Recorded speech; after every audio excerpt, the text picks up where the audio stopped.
Yes, it worked. Finding Gnosis.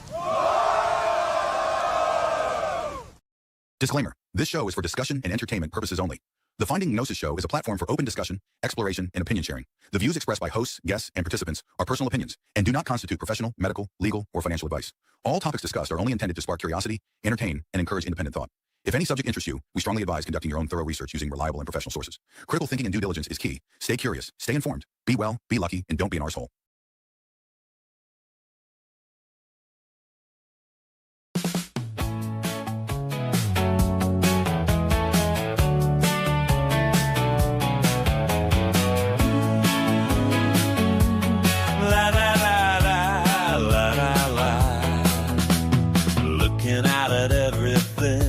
Trying to see what it all means. All the noise and all the light. Something's hidden out of sight. People talking like they know, repeating what they've been told. If there's truth beneath the skin, where exactly do we begin? Come and find Gnosis. Enter in. What is going on? Where have we all been? Come and find Gnosis. Take a view. No one has the answer. Maybe none of this is true. No one's coming with a guide. No one's got it all inside. Every voice just plays a part. Every mind a different start. Questions moving through the air. Something felt but not made clear. If it's there, then let it show. If it's not, then let it go. Come and find Gnosis. Step inside. What is going on? No more place to hide. Come and find Gnosis. Take a seat. Say what's on your mind. Let the unknown speak.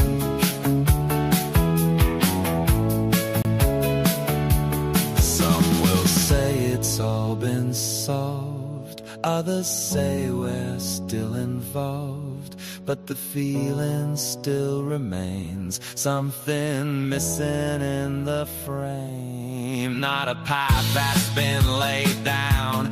Not a truth that's widely found. Just a space to question through. See what holds and what falls through. Is it all just chance? Is it all designed? Are we here to drift? Or are we here to find? Is there something more? Or just what we see? Are we asking wrong? Or are we finally free? No one here to claim the end. No one here to just defend. Just a question held in place, echoing through time and space. Come and find Gnosis. Don't pretend something's moving here without a final end.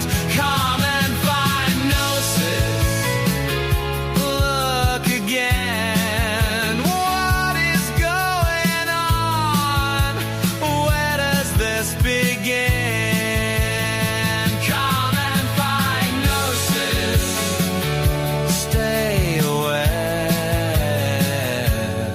Something's happening everywhere.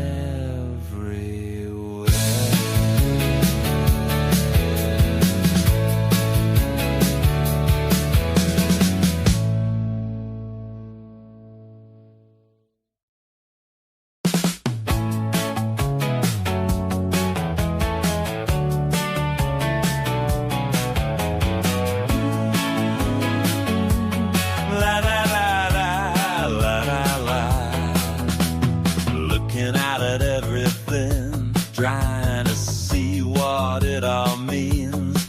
All the noise and all the light, something's hidden out of sight. People talking like they know, repeating what they've been told. If there's truth beneath the skin, where exactly do we begin? Come and find Gnosis, enter in. What is going on? Where have we all been?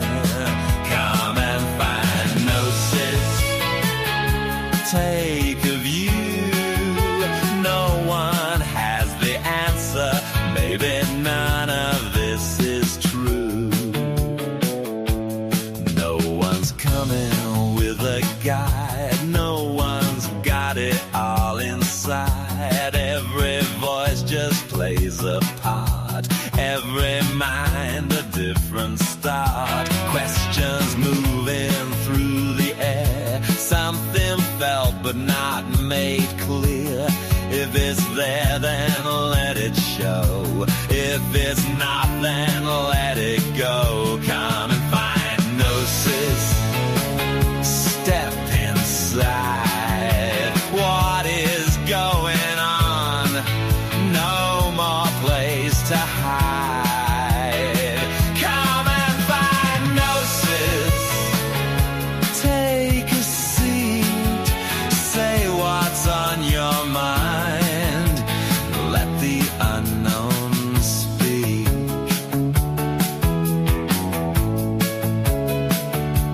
Some will say it's all been solved, others say we're still involved, but the feeling still remains. Something missing in the frame. Not a path that's been laid down, not a truth that's widely found.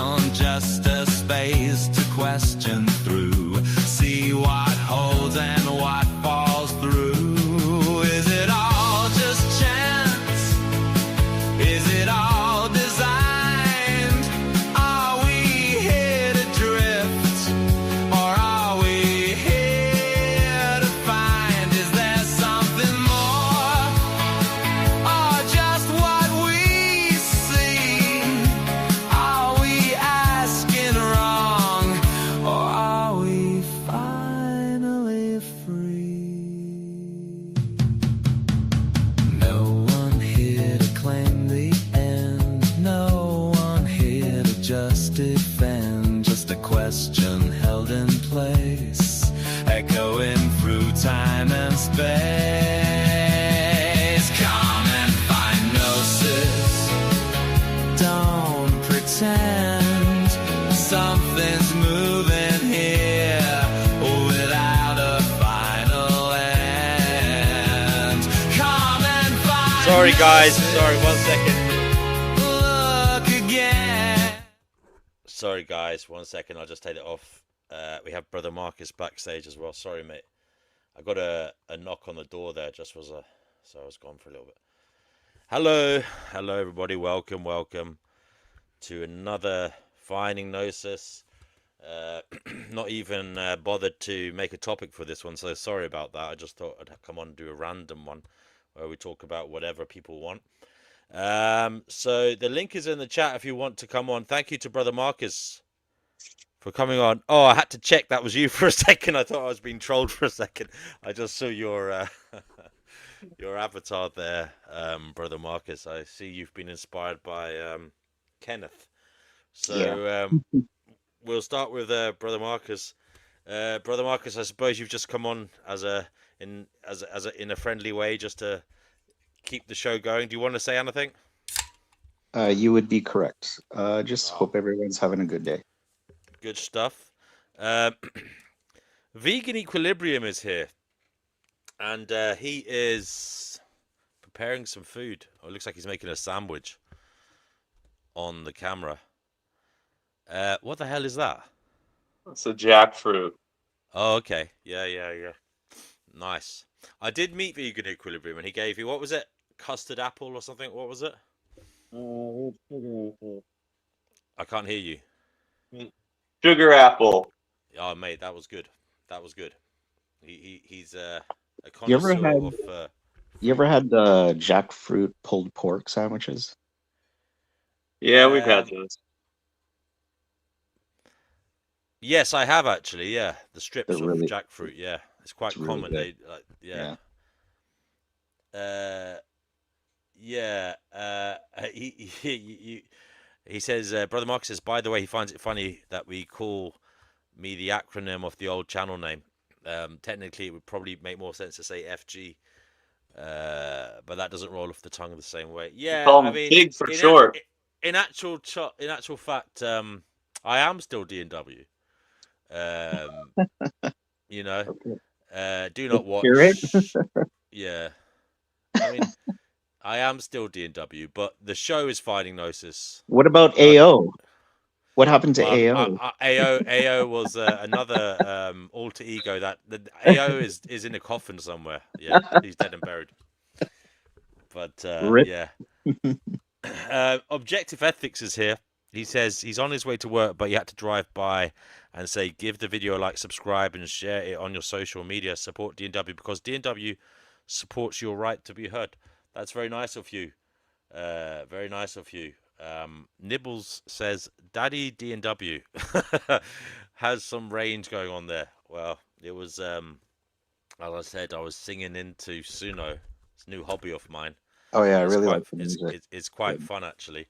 But I did do all the songs that I used to have on the Do Not Watch channel, and fuck me, they're depressing, some of them. You know, I did I played back some of them actually. I've got them all done now. Yeah, man, when you were playing some of them, I was like, damn, that must have been some hell of a time you were going through. Mm, yeah. I mean, yeah, definitely. Um, well, I mean, What's it like looking back on that and where you are now? can you hear me? Yeah. Sorry, my phone was shutting down. It was connected to my headset at the same time, so I heard the Bluetooth disconnected. I mean, look, I still feel the same way in many ways. I Oh, you haven't, do? yeah, Okay. I still have that kind of feelings about reality, you know. I just express it differently, you know. I mean, I still think reality So is is it like brutal. the same emotions and intensity? Like you Mm. still feel the exact same way? I mean, yeah, yeah, yeah. Oh shit. But Damn. then Okay. part of me feels when I listen to the songs, I can understand why people say music like that is a bit demonic, you know. Mm. When you're talking about death and negativity, people call that kind of demonic. I understand why they say that because it is hard to take in a way. Yeah. But you know, But it's also um, comforting for people who are in that mode of thought, mm, you know. Yeah. this is it. Um, this is it. So it can go both ways.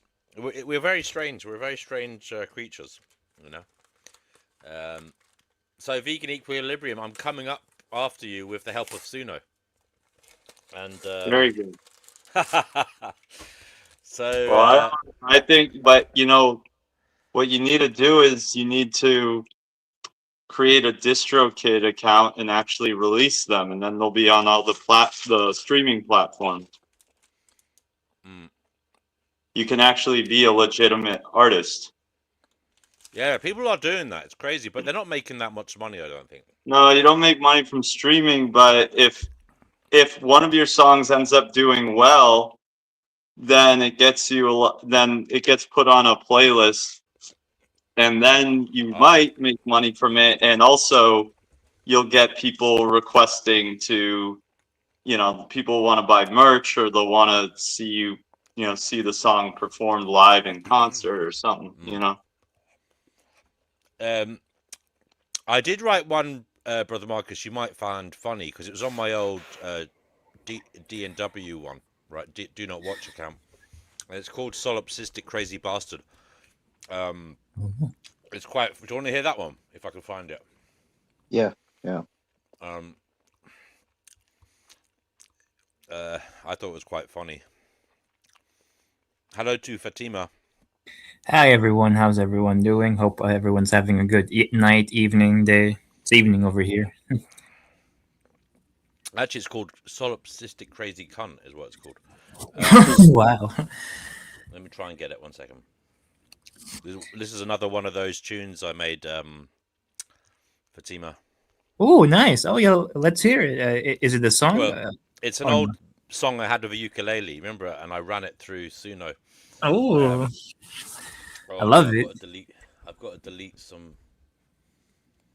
I've got to delete some music here because I've got too much on StreamYard. It only allows me to have Of so course. much.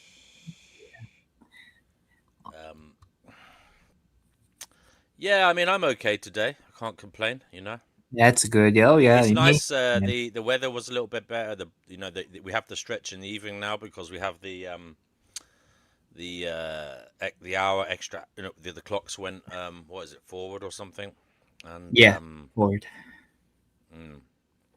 so now it's brighter in the evenings. Yeah. Oh, I had a pretty productive day today, I'd say. Yeah, it was 82 degrees where I'm at. Yeah. March. Yeah. It gets like Someone this. contact. Hmm? Yeah. Sorry. Go ahead. Yeah, and that's it. Yeah, I went downtown, got some errands done, got some That's nice. medication done. Yeah, ate some food. I just made some spinach tortellini with some mushrooms. That was very nice. Yeah. We were planning a trip. Next trip, it's either going to be a place called Cornwall or another place called the Isle of Man, which is a little island in the Irish Sea between Wales and Oh Ireland. yeah, I know of But that. Yeah, it's a yeah. very Yeah. old. It's a very Its flag is apparently weird. It's like it's got the three-legged thing. Yeah. yeah, that yeah. Apparently it's got like one of the oldest parliaments, like in recorded history as well. In Wow. terms of that, it was like one of the oldest parliaments, I believe. Hmm. Can I Interesting. come on your trip with you? You can if you want. Yeah, Max is All coming, right. and the better version of me, the other half, and another friend is coming. So anyway, I'll play this Solipsistic Crazy Cunt. It's quite. I mean, it's very weird. It is very weird. But Mhm. yeah. All right. Oh no, it didn't. Sorry, I have to start that again. 1 second.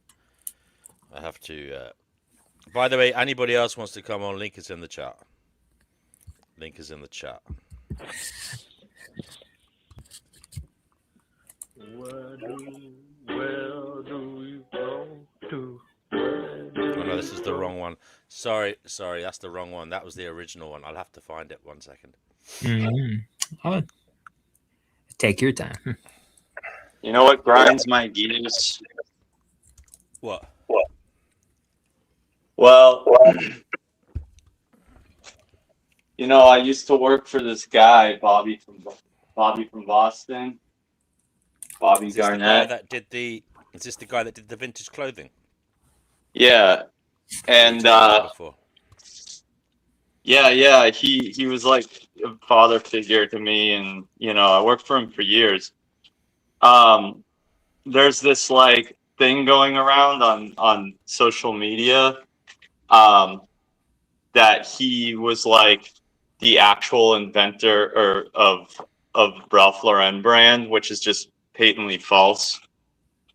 And like it's kind of being pushed by all these you know, accounts that are saying, you know, basically, oh, like another thing white men have stolen from black men kind of thing. And like the thing is, Bobby would be like shaking his head hard if he was alive right now because he had a lot of respect for Ralph. Right. So it's kind of crazy, like, and a lot of people are believing this, and a lot of people are acting like they know, like, what's going on. And I'm just like, man, this is exactly how like revisionist history happens. And I'm thinking, what else is out there is like that, you know?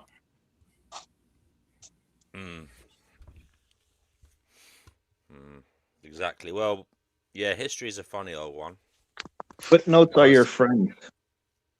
When you even look into those, like, you know, Brother Marcus, footnotes can be problematic as well. well, Everything's problematic. this is the thing. Whenever you look at like papers on anything about someone making a claim about this happened, you got to follow the trail and actually, because I've found a ton of stuff that was false, even that's published, because the reviewers don't check every single link. So you got to do your own detective work. But it depends on the claim and whether or not you want to spend hours on that. Yeah. But yeah, it does put into question like how much history we take for granted, you know? Yeah. It's true, brother. It's true. All right, here's It's just like all these. Oh, go ahead. Solipsistic crazy cunt.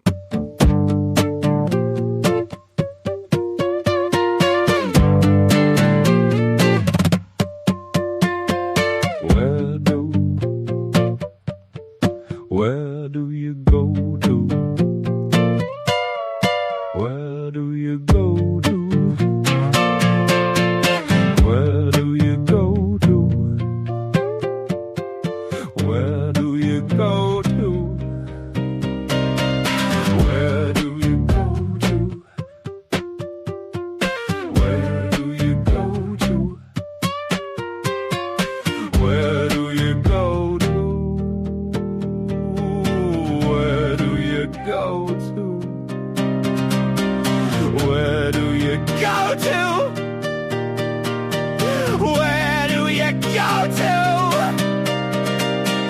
When you leave my mind's eye.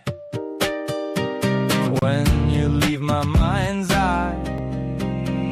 Yeah, where do you go to?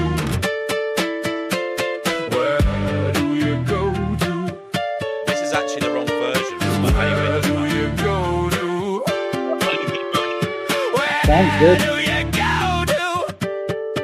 Can it produce like Where do you go to? Where do you go to?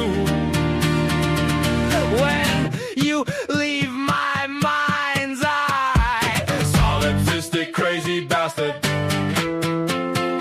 Solipsistic crazy bastard. Solipsistic crazy bastard. Solipsistic crazy bastard. Where do you go? Where do you go? Where do you go when I close my eyes? Where do you go? Where do you go?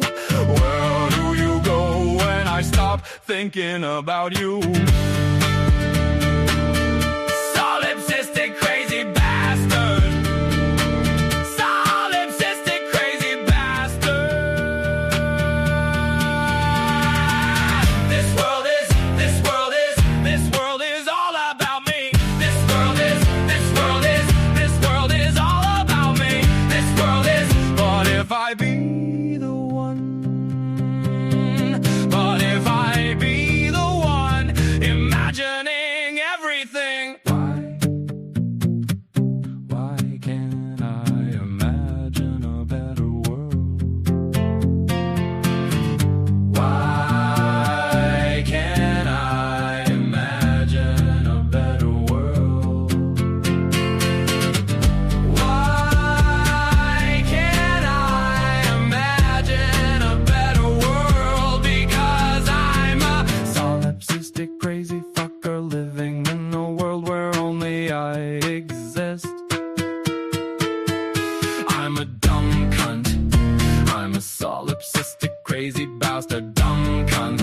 I'm a solipsistic crazy bastard, dumb cunt. I can't even imagine a better world than this. No way, I can't even imagine a better world than this.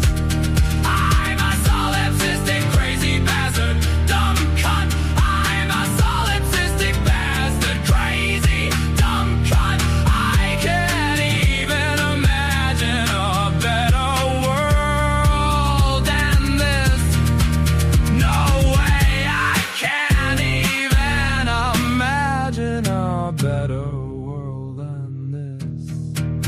I'm a solipsistic bastard, crazy dumb cunt.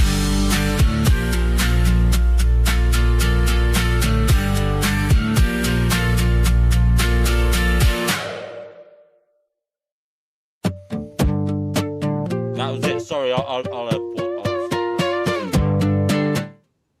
there you go. Wow, It's good. I like it.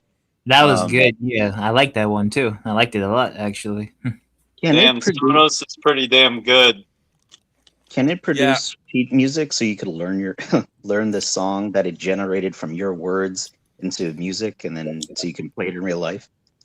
So basically, I played that as well on my ukulele. The tune is mine as well. I played that on my ukulele. Do you remember that last time? So it did the melody that I made. So basically, I made the melody and the words, and I sang it, and then I put it into the Suno, and it made it into like a better version using my melody. You know what I mean? And my voice, like it's meant to be. Well, it was meant to be based on my voice initially, at least. Like I recorded my voice for like 5 minutes singing, but I think I need to record. You can record it. The longer you record it, the more like you it is.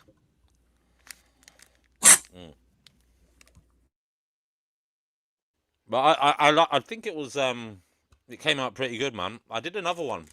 It doesn't sound like me. Make a music channel, man. So because you've played a lot of music over the years, and it would be nice to, have a place you can listen to them. Oh yeah, you've made a lot of music too. Like in terms of like the AI, like you should definitely have like another channel that's like a separate, that gives you that. Yeah.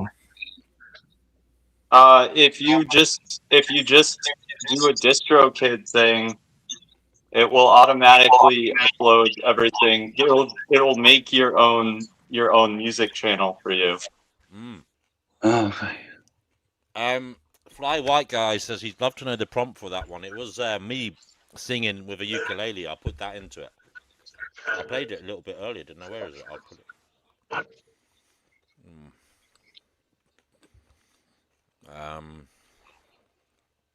1 second, I'll find it.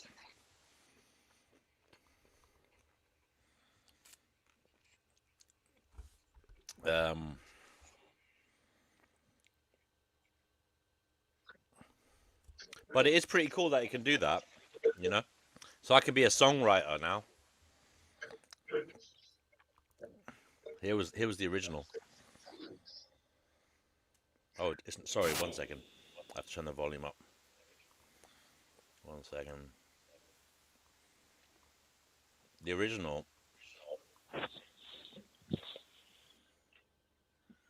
Where do we go to? Where do we go to?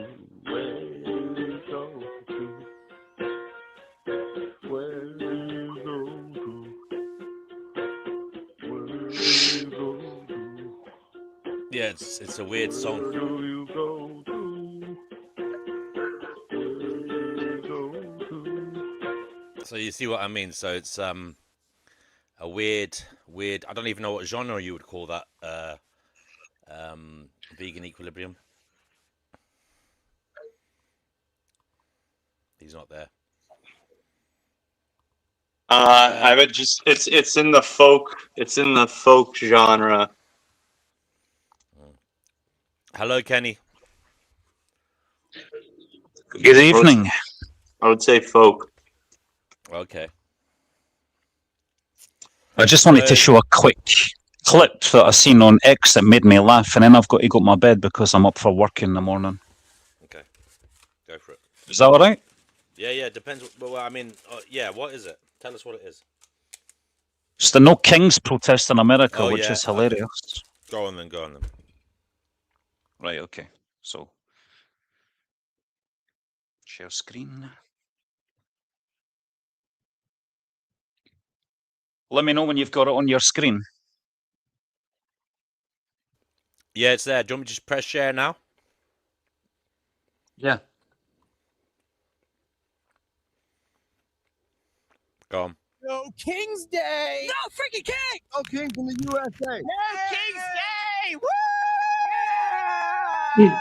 No King's Day! What are we gonna do to the king?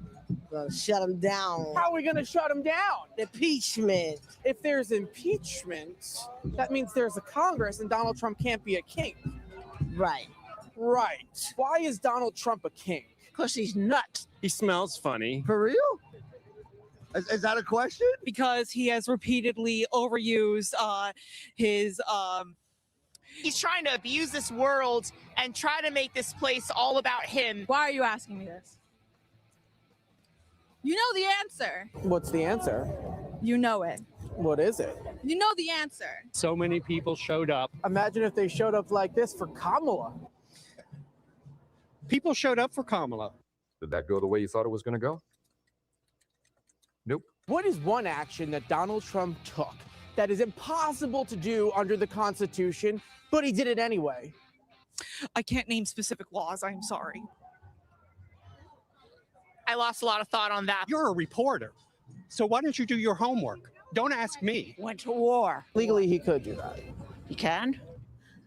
Oh. Putting ice in our cities. Legally, he could put ice in cities. I don't really give about legally. Rename the Kennedy Center. Which amendment under the Constitution is he prohibited to renaming the Kennedy Center? Is this it, Kenny?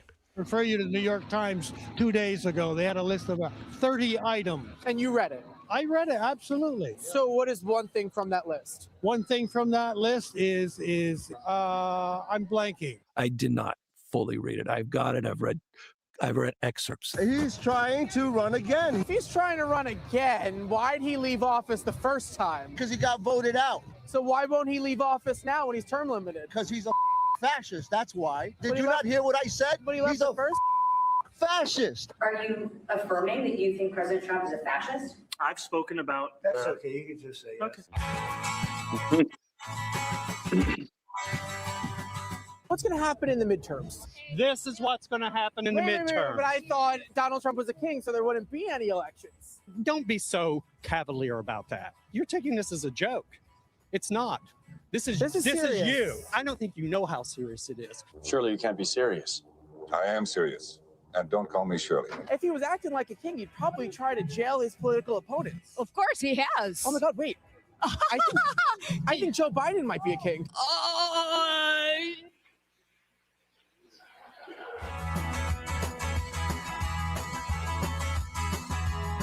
Who do you want to win the U.S.-Iran war? Honestly, I can't say who. You don't want the United States to win? Not with Trump. The U.S. is bombing Iran for no reason. I am rooting for the United States to just stop. So you're not rooting for the United States? Correct. Are you happy the Ayatollah's dead? No. I'm not happy that anyone's dead. Trump took out the Ayatollah. He took out Maduro. He seems to be the king slayer. You got to give him credit. How can you ask that question? I don't know. I heard he loves strong men. Do you love strong men? Well, All right, Kenny, enough of that now. Why did you want us to watch it? To hold a mirror up to people. Good night. Good night, Kenny. Well, obviously it was a biased snippet. it's a very of very biased thing. Yeah, it's Fox News. Like, what'd you expect? Like, By the way, that person, Nana Muhammad, that's a friend of mine. You can let them on. You better tell them to come back. Sorry. Did you kick them? No, they've left. I didn't know who it was. Oh. I was about to put the newcomer shield up, but then they left just before I did it.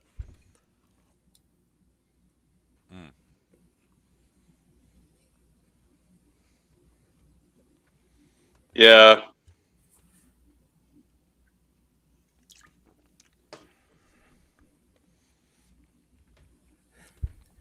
Nana Muhammad, you're on the Finding Gnosis show. Welcome.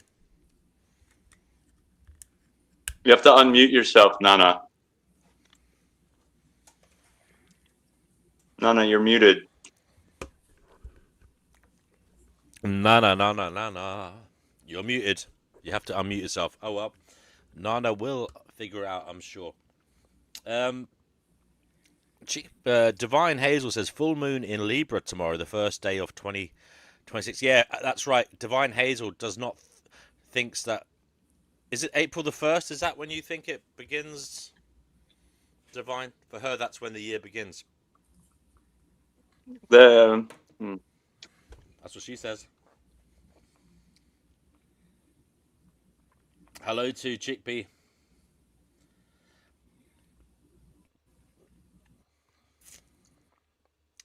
I've got another song if you want it. Sure. This one is laugh out loud as you die. Is that okay? Accepting of things. Yeah. Nana unmuted obviously- herself. Oh, for a second she did. Yeah. This is based on. This is one of the old songs from Do Not Watch, fed into the Suno machine as well. So. Do not watch podcasts. Well.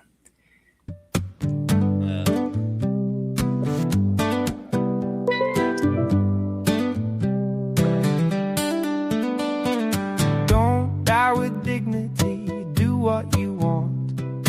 Don't die with dignity, do what you want. Don't hold your stiff up the lip when you die. Listen up, baby, you only get one try. So have some fun when you die. Have some fun, baby, don't cry. Roll around on the floor. Roll around on the floor.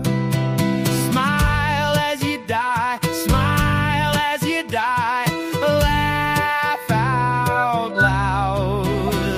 Roll around on the floor. Pissing yourself. Pissing yourself. Laughing. It got some of the words wrong. Pissing yourself laughing. 'Cause you won't have to clean it up, somebody else will. You won't have to clean it up, so have the shit to have some fun when you It's die. meant to be have a shit, but it said the for some Have reason. some fun when you die. Go outside and fall on the road. Stop all the buses and the lorry loads. Have some fun when you die.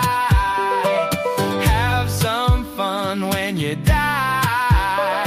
Do it on the TV, do it on the phone. Phone into a radio show when you go. Yo, have some fun when you die. Have some fun when you die. Have some fun when you die. Baby, do not cry because you're gonna die. Do it with a smile on your face, yeah. Do it with a smile on your face. Laugh out loud, sigh. Laugh out loud when you die. When you die. When you leave this fucking world. When you leave this fucking world.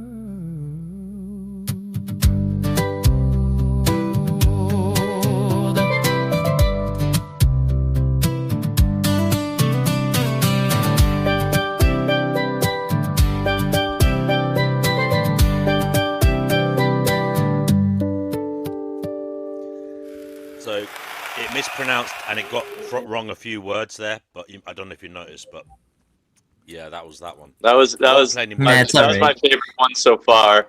Really? Okay.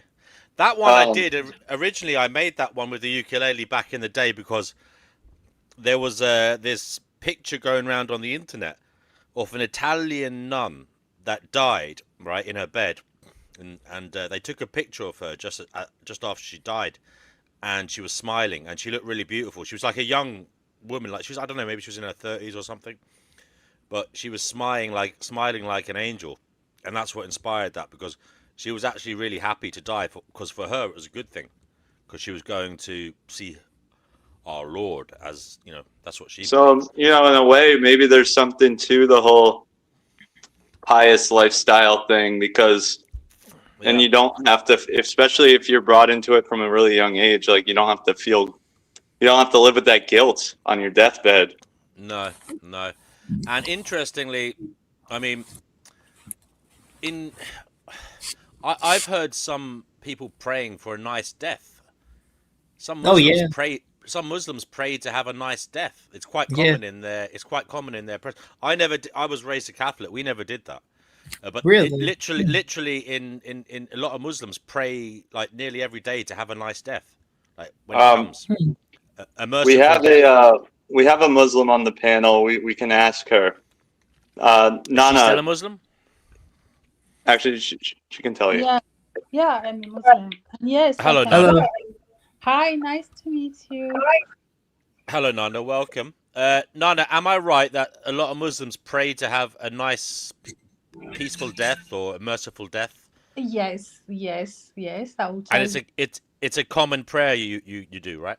Yeah, it is. Mm. Every night before you go to sleep, there is a prayer that you say, and it also relates to death because even in your sleep, it's assumed that you died, and then you wake up, and then you always pray that you die peacefully. Mm. Yeah. I mean, I think one thing I will say, maybe, when we kind of moved away from religion, some of us at least, maybe we lost that. What is it? Memento mori. You know, the remember you will die thing. Oh no, I still have that. Yeah. I'm not saying you. I'm not saying you. I'm just saying in general. Maybe And some some kind of secular people. Some people go a little bit crazy. Like I don't know. It just because the thing about religion is sometimes it makes you think seriously about some things that maybe are important. You know. But if you, I'm not saying it's right as a whole, but some of the things it talks about may be important to for the in terms of the human condition, and Can you give some maybe there's a examples? value Because I like don't. that, like that, like thinking about death. You know, thinking that Memento mori is like something that goes for secular people. I don't understand why it I would know, be but not. what I said was I think that a lot of people who don't think about God, at least in my experience, not all of them, but a lot of people in the UK who weren't raised with a religious background don't really even think about having a philosophy or any kind of outlook on life. You know what I mean? They don't They even don't. think about They don't think about end of life stuff. not necessarily. Not. I wouldn't say as common as some of the religious folk do. You know. Okay, all right. I didn't know that. This kind of we have this kind of you only live once kind of culture nowadays. Yeah, well, that's what makes memento mori important. It does, yeah, because you only live once, so like you have to remember. I suppose you have to be careful with how you live this life now, not because of any punishment, but because like you must live with very little regrets, you know, or in general. So you must remember that dying is essential. Dying it is, you know, part of it. Yeah, I suppose. Funnily enough, the YOLO that was a bad. You're right. That is a kind of bizarrely related to. Yeah, thinking about you're right. Yeah, but it's kind of. It seems a bit crass, though. It seems a bit crass. It's just not as. I don't know. It just seems. Yeah. Yeah, and also It sounds cooler when it's happening. I would say sometimes it's a cultural thing that when people pray to die peacefully or for a good death, it's more about the tragedy they have seen other people who have died in their life or in their society, and that can also inform you as a human being, like I don't want to die the way this person died because it's the most tragic experience that that person have gone through. So it's a human thing, I would say, more of than of religion or something like that. So that religion and society and culture married together, like it's kind of mixed up in a way. Yeah. So you believe in? You said you are a practicing Muslim, then, Nana. Yes, I am. So you just did your Ramadan last week or whenever it was. Yeah, we did eat after Ramadan last week. Yeah, that's nice. Well, the Christians are still doing their Lent. I should have given up something, shouldn't I? Maybe I wouldn't be struggling until with Easter, until Sunday. waistline. Oh yeah. I was raised Catholic too, D&W, and like I I did that until I was like 13, 14, until I just gave it all up. I was like, I'm not gonna follow this like a nonsense ever again, and I haven't. Yeah, I tried other like sects of Christianity, and like it just didn't work out. I was like, nah, it's still the same. I'm just not gonna follow it anymore. You know. I was raised a Catholic. You gave up, giving I up. wasn't. Sorry, brother Marcus. What was that? You gave up giving up? I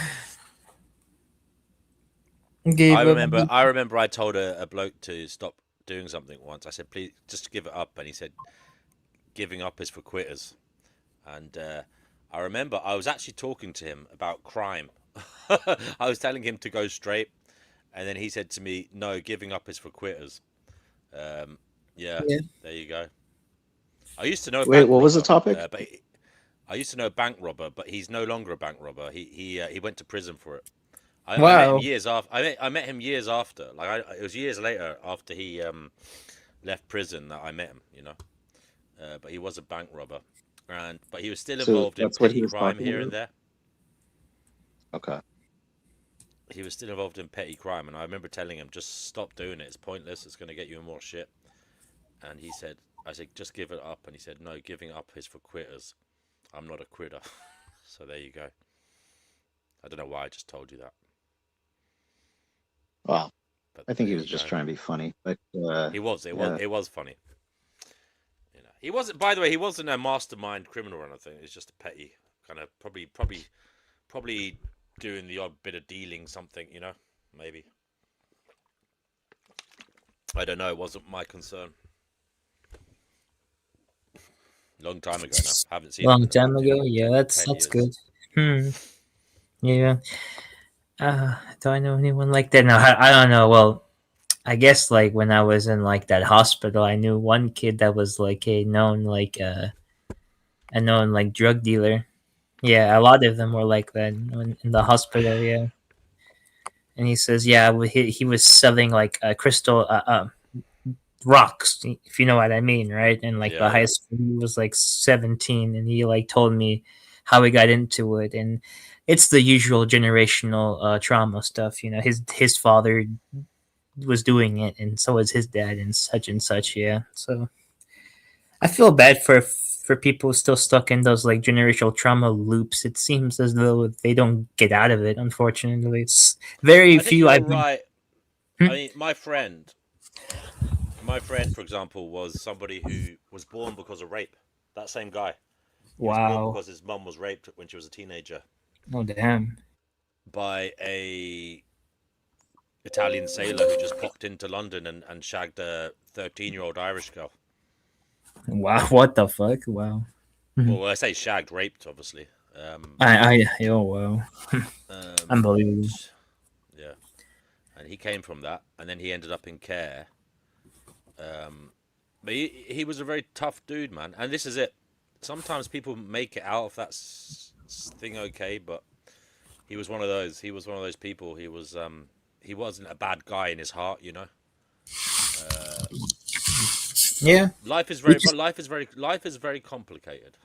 It is complicated. Yeah, He he may wasn't a not been. bad dude. He just had a bad start, you know. Yeah, that I was gonna say that his heart may have not been bad, but his start was absolutely horrible. Yeah, it goes to show that like you won't match where you come from, as they say, and that's always the case. Because if you look at me and if you look at my parents, we don't match at all. So I think that for people who don't match like their background, they're not going to inherit that generational trauma because my family also has some. It's not as intense as like others, but like it's still not a very good thing for like a psychological reasons. So like because like my grandfather abandoned my dad and his brothers when he was like 5, and he wasn't my own father wasn't that bad, but like he was pretty like a dismissive for a short while. But now me and him are cool now we see each other every other weekend. Yeah, so it's good. But like yeah, it's just that I don't really resemble them or their interests or like their personalities or like their like habits or like the customs. And I think for that reason alone, I'm not gonna end up in that way, if you know what I mean.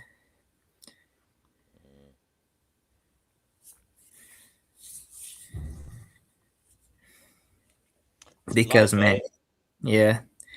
Anyway, I'll sorry. This is the last one. This was kind of a spoken word art one that I did on Do Not Watch, but there was music to it, and there was a little bit of singing line, but a lot of it was spoken. But I put that one through as well. It's quite funny, but it's also kind of nihilistic. So apologies if you don't like that. Oh no. Yeah.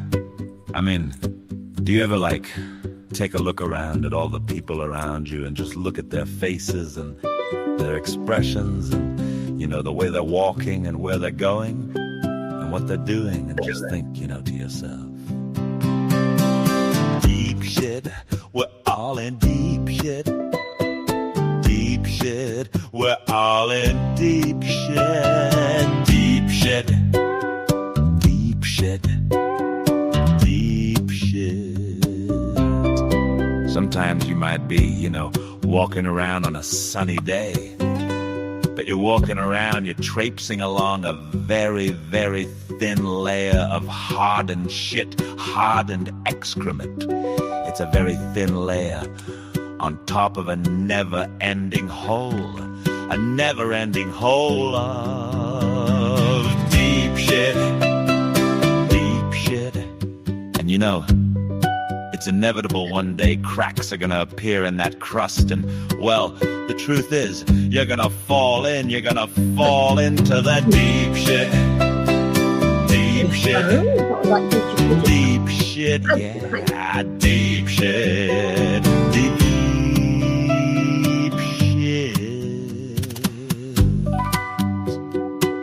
So yeah, you're gonna end up in the deep shit. You're gonna suffocate. You're gonna be drowning in the deep shit. There's no escape. There's no escape from the deep shit. It's gonna fill every orifice. The last thing you ever see will be the shit against your eyes. Deep shit. Deep shit. Deep shit. We're all in deep shit. Shit. Deep shit. Deep shit. We're all in deep shit. Deep shit. Deep shit. Deep shit. Deep shit. Deep shit.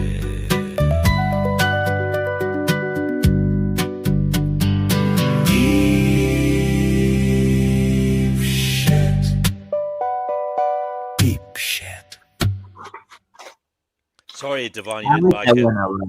I like that one a lot, the NW. I think that one is like my favorite thus far. I love. They're just so Encore. negative. I can't believe I was doing these things. How that is, Encore. I did that about 6 years ago. I can't believe I was doing this. What a doomer I was, man. What a fucking Oh my emo god, doomer. yeah. Like I would not expect you to be like that, but I mean, you were though. We kind of, you know, we all like saw you evolved in some way to like where you are now. Yeah, it's very interesting, you know. Are you not still a doomer? Am I still a doomer? I'm from the Church of Reformed Doomerism.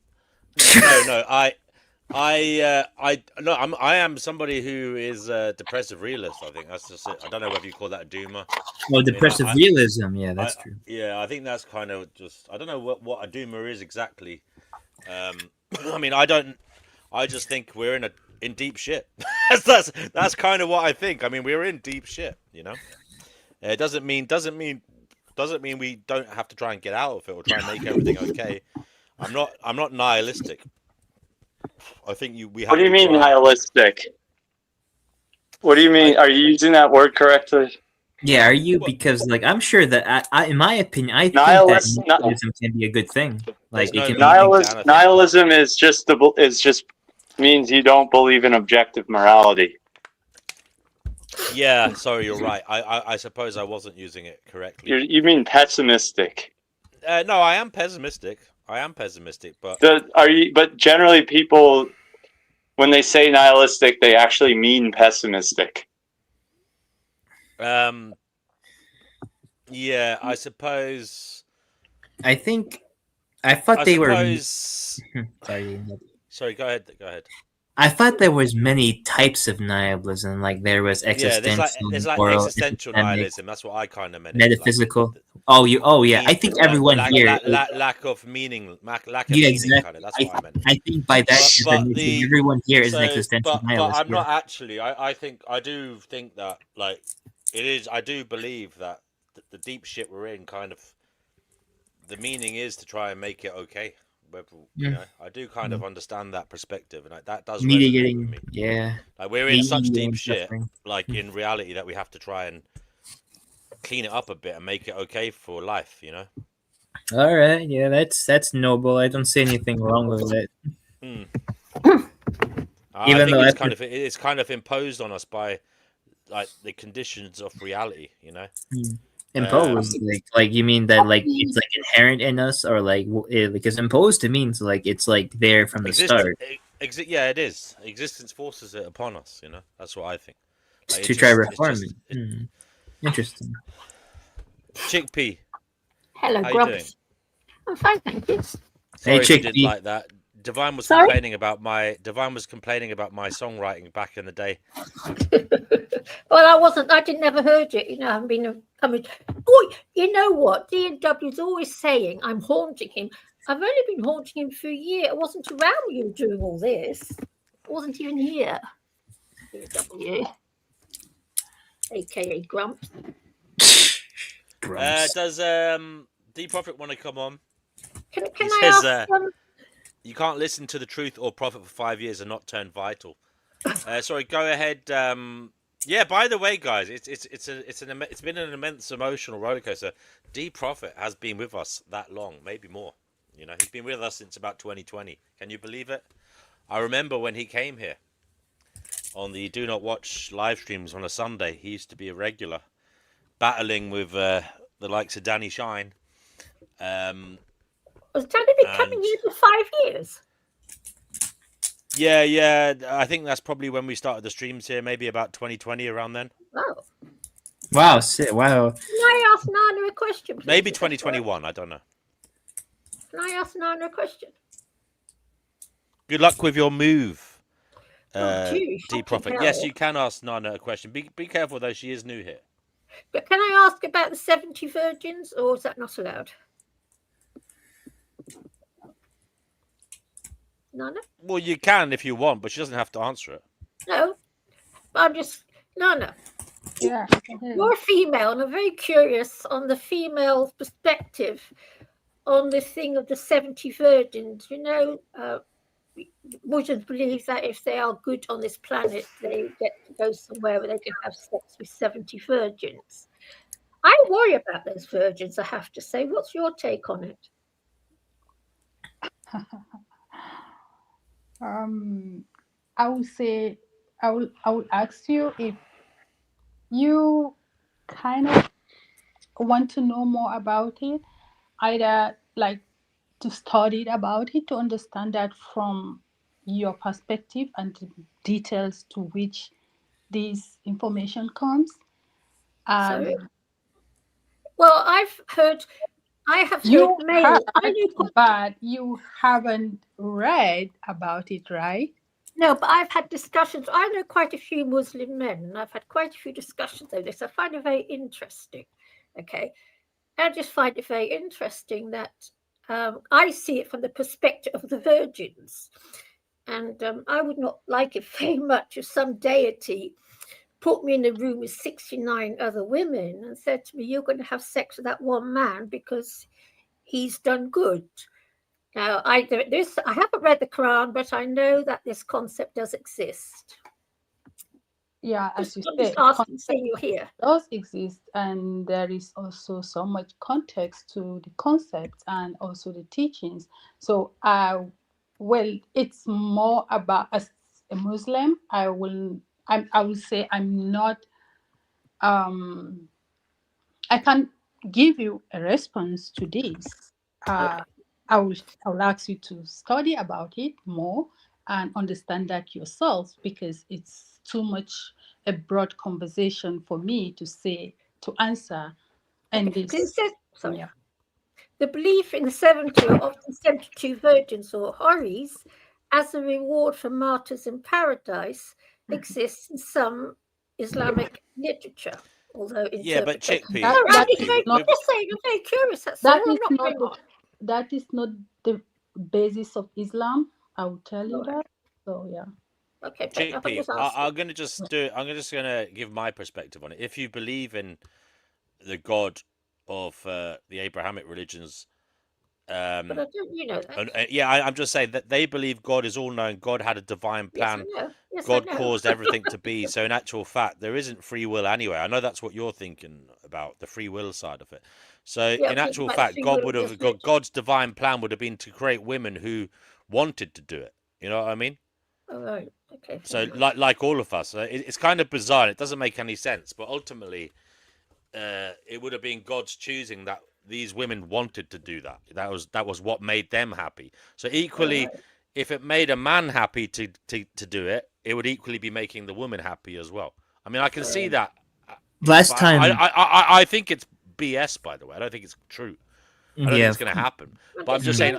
I'm just going to say you are bizarrely looking at it from just a woman's angle. Yes, I'm looking at it from a female's viewpoint. Yeah, but it's that's all. both. The woman is wanting to do it as well, and the man is wanting to do it. But I've never spoken to a woman about it before. I spoke to men, Yeah, Muslim but men. we don't so even. they I can't don't hear even me. know if it's like women from this world. It might be like angelic sex bots. if I can answer, actually, Chickpea, if I can like add in some other insight, because I do research this kind of stuff as well, because I'm curious too. I just want more context about culture, right? The Houris are they're actually non-human. Like they're literally They're like called Houris. Houris, yes, Houri. You yes. whore. Wow. Houris is what they're called. Houris. Is that where Houris. whore comes from? Houris. No, I don't think so. No, whore is an English word. Houris are virgins. Yeah, but it's bizarrely similar. Is a Houri a virgin in heaven? Houris are virgins. Yes, it is, and like you're right, DNW, is that like they are not human. They haven't spent time on Earth. They literally just stay there in heaven. They literally only stay inside the Jannah or Jannah, the Islamic heaven, and they just stay there for like the rest of all of eternity. They don't interact with humans in our world. They just stay there. And if I remember correctly, all Islamic scholars, both of back then and now, they all say that they don't have any agency or free will. They literally only have one goal, that is to make the men happy, because they're supernatural beings that don't spend time on Earth. They're not the same as human females. Yes. Yeah, I know that they're in heaven. By the way, I'd also like to point out, Chickpea, I'd just like to point out that in the Torah, they say that if a woman is not a virgin on her wedding night, she should be stoned to death. It's not just. There's plenty of bad stuff in all the Abrahamic religions. I know, but I'm And just speaking of which, I made a song. Heaven. They're not on Earth. I'm just asking from these girls are angels. They're in heaven. They're not on this planet. I made a song inspired by Ecclesiastes. Do you want to hear that one, Vegan Equilibrium? Go ahead. This is from the Do Not Watch as well. Ecclesiastes. Nothing's new under the sun. Lordy, Lordy, Lordy, Lord. Oh, Lordy, Lordy, Lordy, Lord. All of the troubles that I've seen.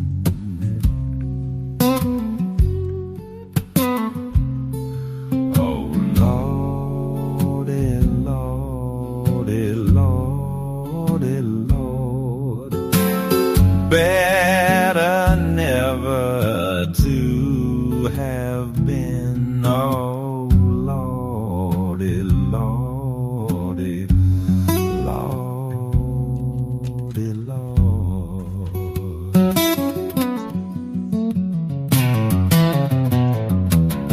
Lordy, Lordy, Lordy, Lord.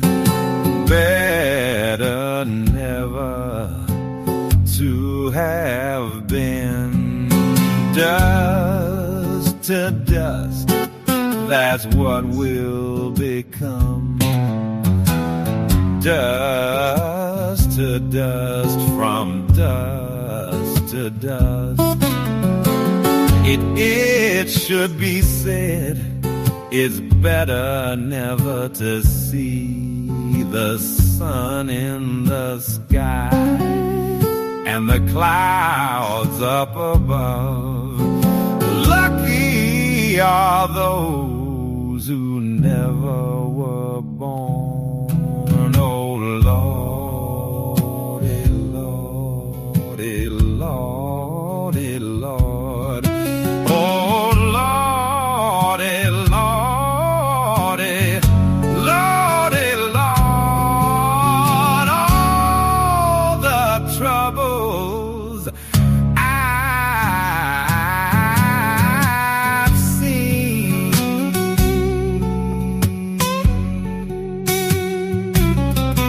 Oh Lordy, Lordy, Lordy, Lord.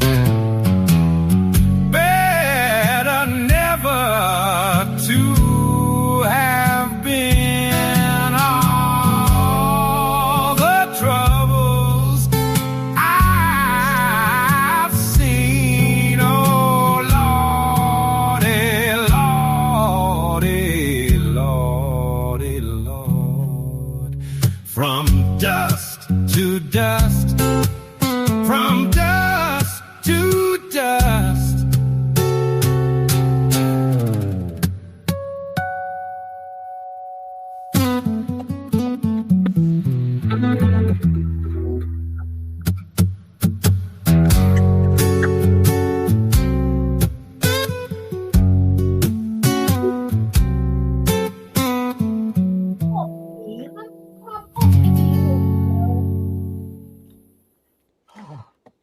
Well, you scared off Nana.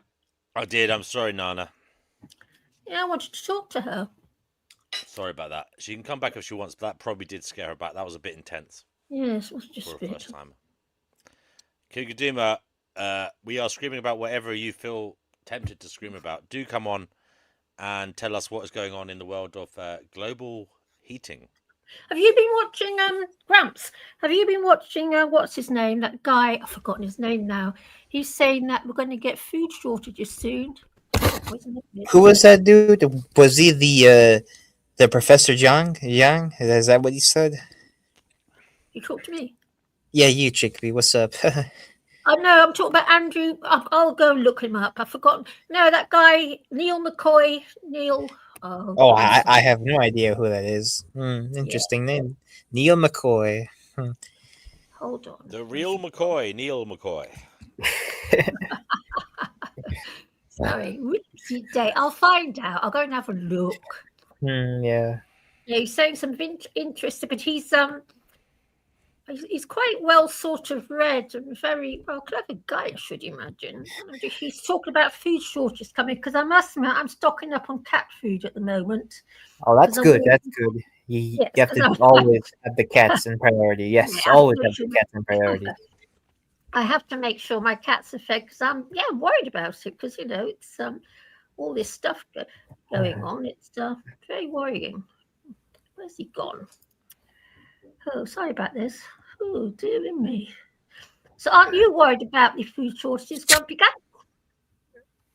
I think I have a bit of reserves on my waistline at the moment. I could do with losing. So do I.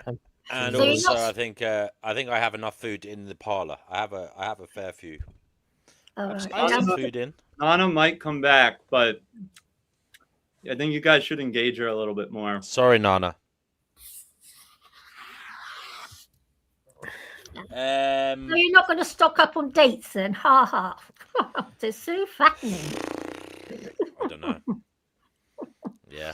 I I have will plenty be. of canned food. I have a lot of frozen food, frozen veg and stuff.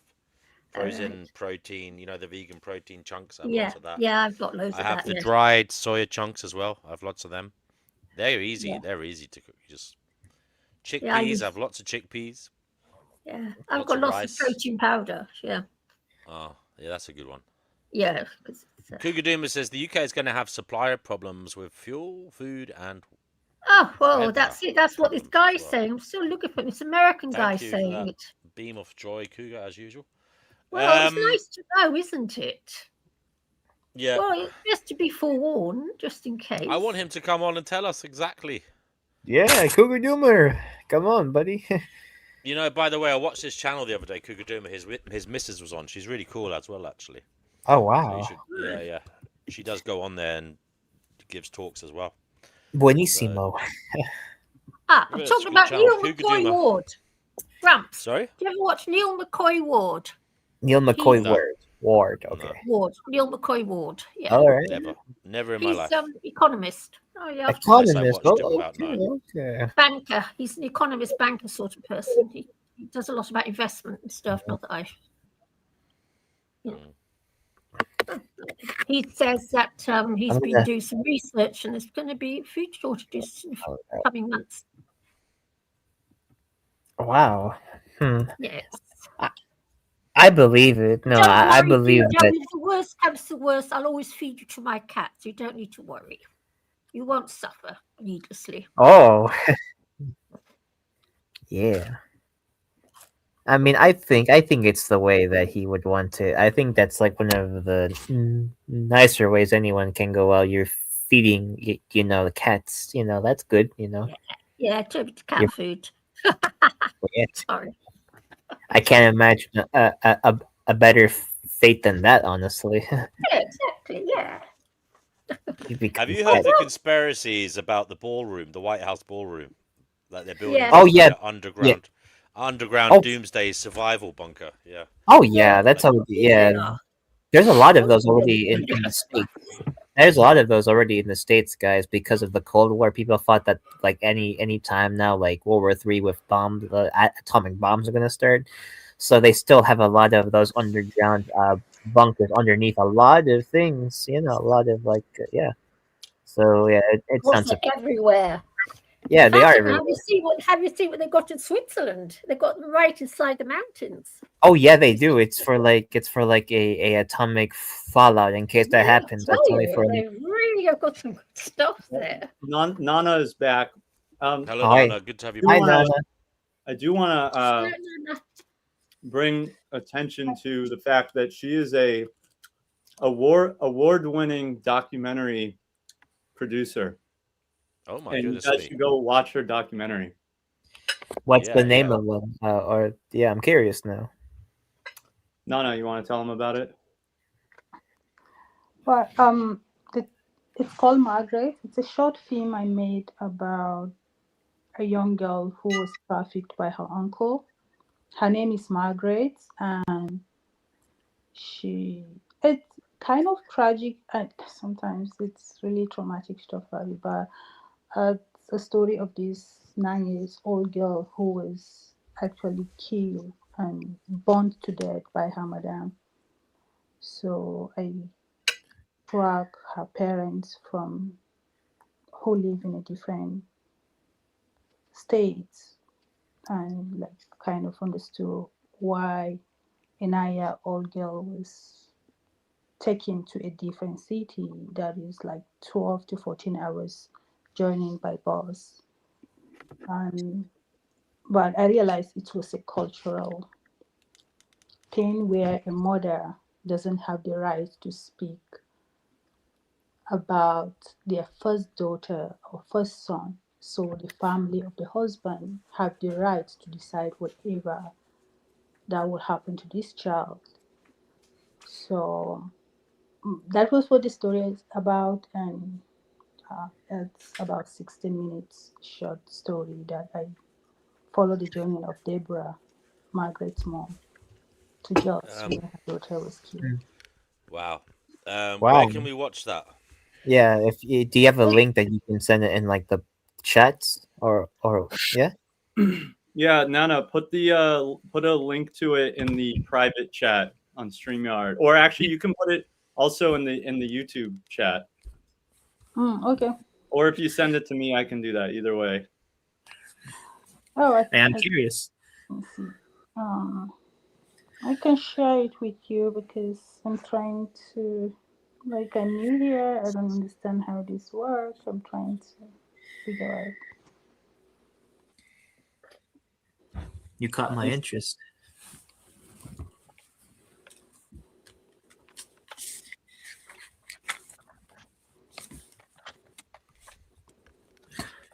So, Grump, how's Max? Chicksy, didn't you want to ask Anna something? What? Yeah. You said you wanted to talk to Anna. What? You said you wanted to talk to her. Yes, I just wanted to. No. What part do you come from the Middle East? Yeah, I can hear you. Yeah, where'd you come from? I'm just curious. Sorry. Where I come from?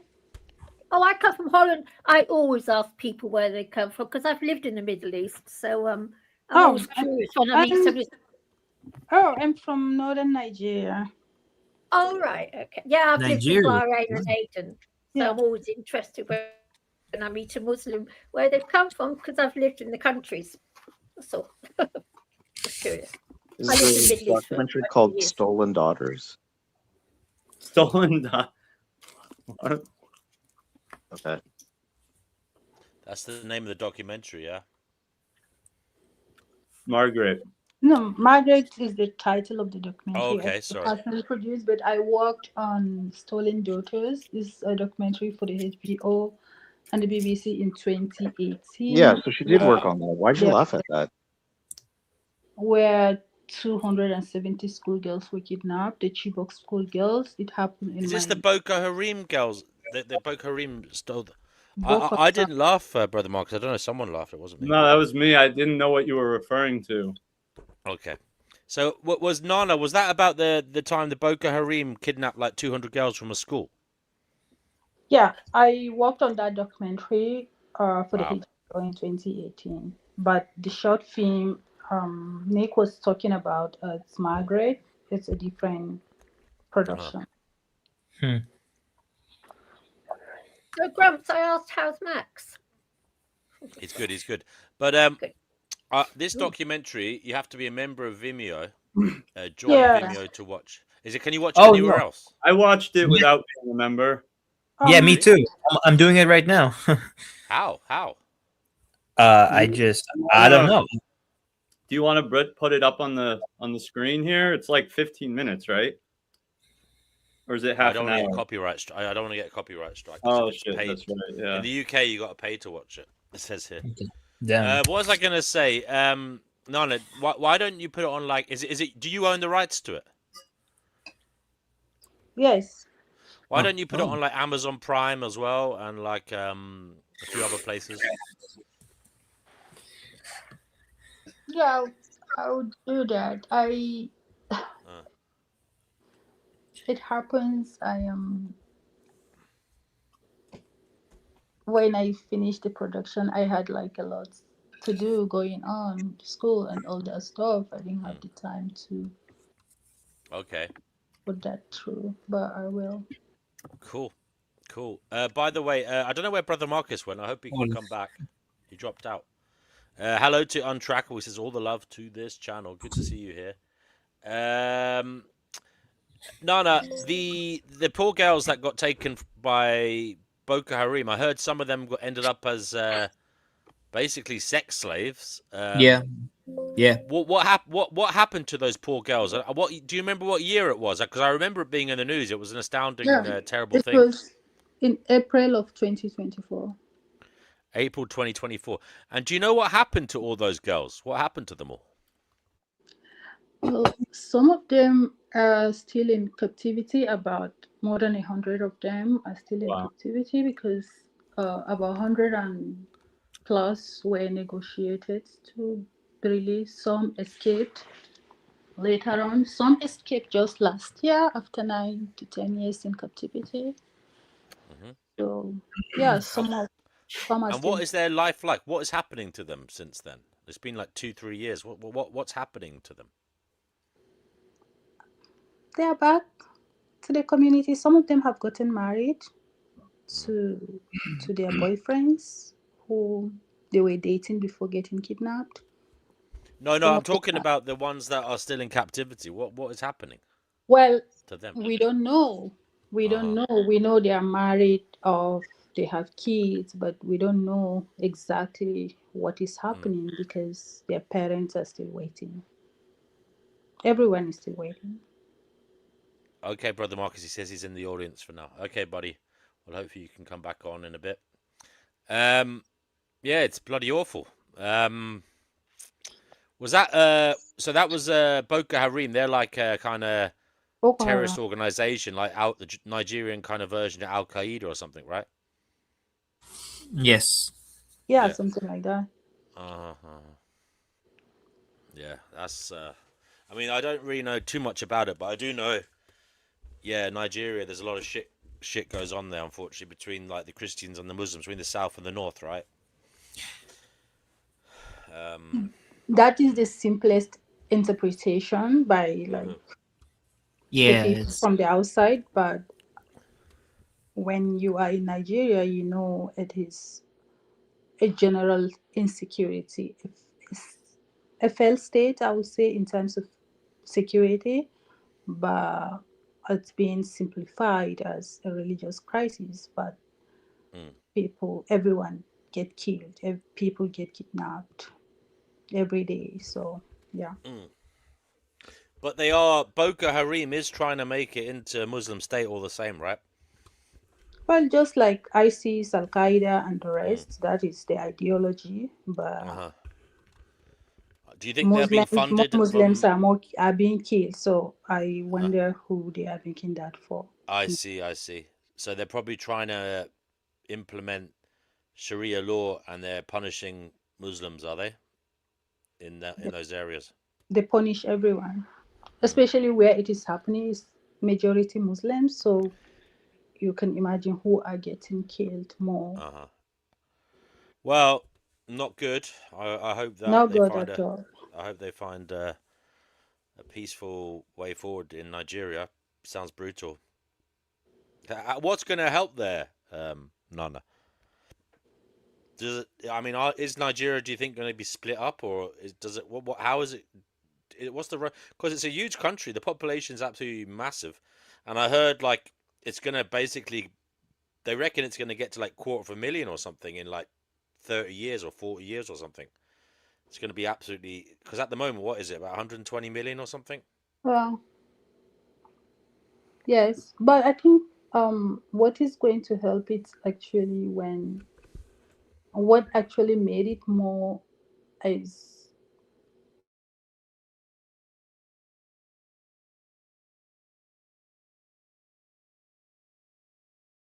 with Nigeria, with just how we have started dealing and having the issue of this the Boko Haram, the infiltration of weapons from Libya.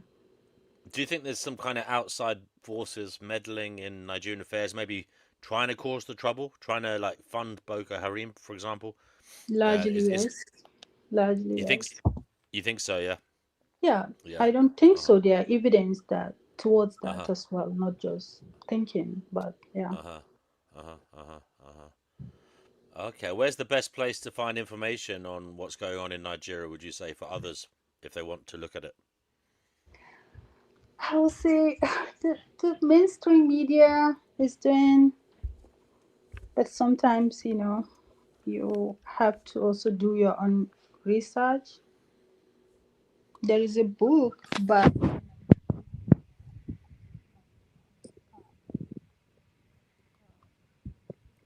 I think she's gone to grab the book, have you? Have you? You're away from your microphone, so I was presuming you've gone to pick up the book. no. I'm here. Are you there? Can you not hear me? Okay. I can now. Okay. I can now. Yeah. Okay. Yeah, I mean, there is a book by a retired Major General who was a retired theater commander in Maiduguri in Northeast, where the Boko Haram insurgency started. The scar, I think, aside from what the news is telling you, when you read that book, it will broaden your understanding of how the Boko Haram organization come to be. And So would you say that's the biggest problem in Nigeria at the moment then? Will I say what? I don't. Okay. Yeah, now I can hear you. Is Boko Haram the biggest problem in Nigeria? There is what they call insurgence of the insurgency, resurgence of the insurgency. So I think it's also now part of the problem, not the biggest problem, but it's also part of the problem. Uh-huh.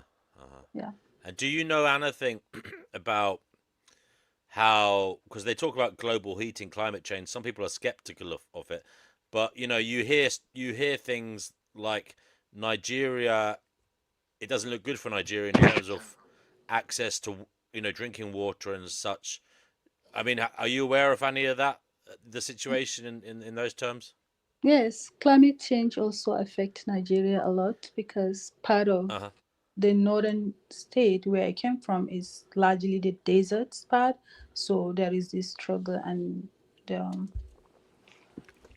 when the rainfall pattern is unpredictable and also meeting with the decaying of infrastructure and all those stuff is, yeah, climate change is a big thing in Nigeria. People can no longer grow food and also the insecurity is exacerbating that as well. Mm. So so there's a lot of focus on it over there. Yes, there are a lot of, yeah, there is, but just like elsewhere, it doesn't seem as if a lot is being achieved. It's a big worry for a lot of people. We got Cougar Duma here. Cougar Duma, are you aware of the situation in Nigeria regarding climate change? Oh, sorry, global heating, as you call it. Do you know? Is there Global anything? warming. Yeah. Cougar Duma calls it global heating. Oh. Cougar Duma, are you aware of the situation in Nigeria and the surrounds there on the west of Africa? Yeah, not as such. Unfortunately, I really should pay more attention, do a little more research. But I did do some research for the UK just a little bit ago. I'm about to do a video on, and I'll look into West Africa too. I'm about to do a video on the upcoming heat wave, which is likely going to be a major historical event. And so I asked Gemini, how is this going to impact the UK? And Gemini did say that historically, strong El Ninos result in significant heat waves in the UK. So that's kind of the direction my next video is going to go. So But as this for year we're going to have Africa, Are you saying this year we're going to have a massive heat wave in the UK? that's the setup, guys. Okay, thanks for the pre-warning. Yeah, it is a warning, and I hope you take it seriously. I'm going to do a video today sometime about what people can practically do and what they can practically expect. I know there's a lot of stuff going down in Nigeria. Nigeria is a major oil exporting nation. And one guess is that Boko Haram, maybe some of the other insurgents, are trying to get some of that oil wealth for themselves. Some of this money that moves around in Africa tends to follow tribal lines, is my understanding, or at least historical tribal lines, regional lines, or things like that. So it could be that the oil wealth is causing Yeah, economic. the oil in Nigeria is being controlled by foreign companies. So largely there is a high level of corruption in there, partly with the Nigerian government and also the international oil company, and also there is also a lot of pollution, especially in Delta. Yeah. Delta, where there is the militants as well, where most of the pollution caused by this company is being neglected, and the majority of the people, the local communities, do not have drinking water, and their homes are sinking, and it's a lot of disaster. But because access to justice for African countries, which is difficult to access because this company is owned by international organization and there is no actual law to, even if there is, they have a lot of lobbies who protect them from being accountable for the damage and the climate destruction that this oil company have done to local communities. So it's also part of it. Yeah, yeah, that's about what I expected to hear. Thank you for sharing that. That's very helpful. Um, oil, when oil is discovered in a country, what do we have? Venezuela, for example, Libya, the oil companies that come in to extract the oil, because they have professional, expertise in how to do that. So it kind of makes sense that they would. But then they just destroy the place because they don't care. They just want the cheapest extraction. If they have to bribe a couple of politicians or interfere in some elections, then they will absolutely do that. And then they just leave a mess for the people Yeah. to clean up. Because the wealthy, of course, once they get the oil money, and it's usually a few people, once they get the oil money, they disappear. They go live in France. They go live in England, and Yeah, because they are they, from these places. So yeah. yeah, and they just leave a mess for people to clean up. So I'm really sorry that that's happening in Nigeria as well, because it happens everywhere. And and of course, excuse me, I just got choked on something. I'm outside for a walk, so something in the air maybe. Pardon me.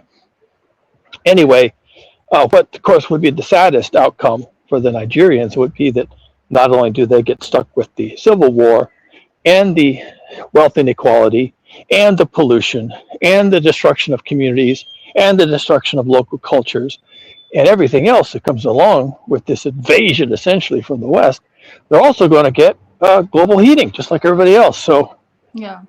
it's a sad story, and of course there's nothing I can do about Yeah, it. But it's unfortunate that the profits that actually is being gained from these resources is being taken outside of Nigeria, but yet, or outside of Africa, but yet they also share largely part of the pollution, the heating, and that comes with global warming. So you can yeah, see yeah. where how the problems of insecurity can also be part of this because people are poor, people are struggling, and you have a lot of illness at the same time that you do not have help or where to turn to. So it is easy for every other issues to be a problem.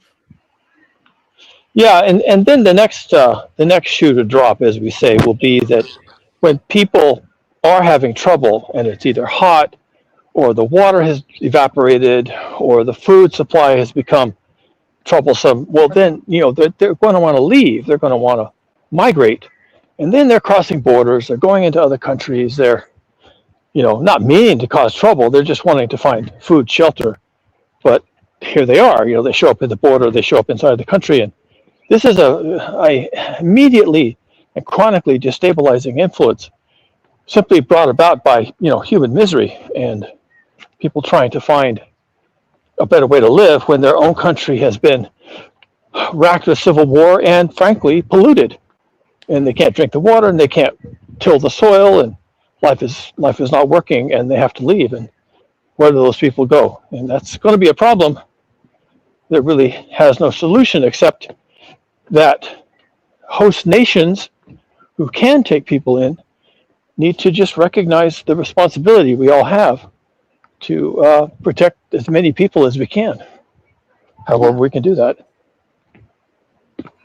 Well, that may not also be the only solution if the nations who are involved in this can also be decent and kind of know that this land is not just for extraction.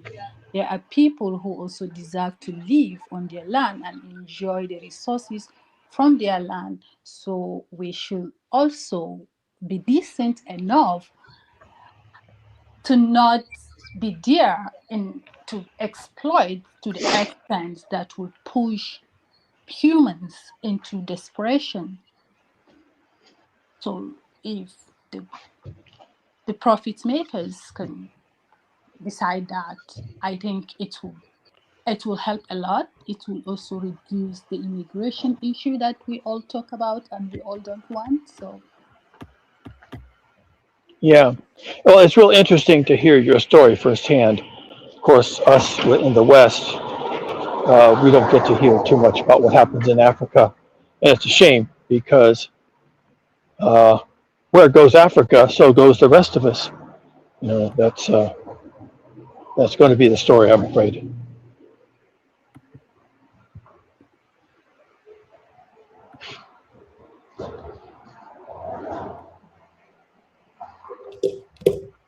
Oh no, she's gone. You guys keep scaring her away. Well, I wasn't trying to.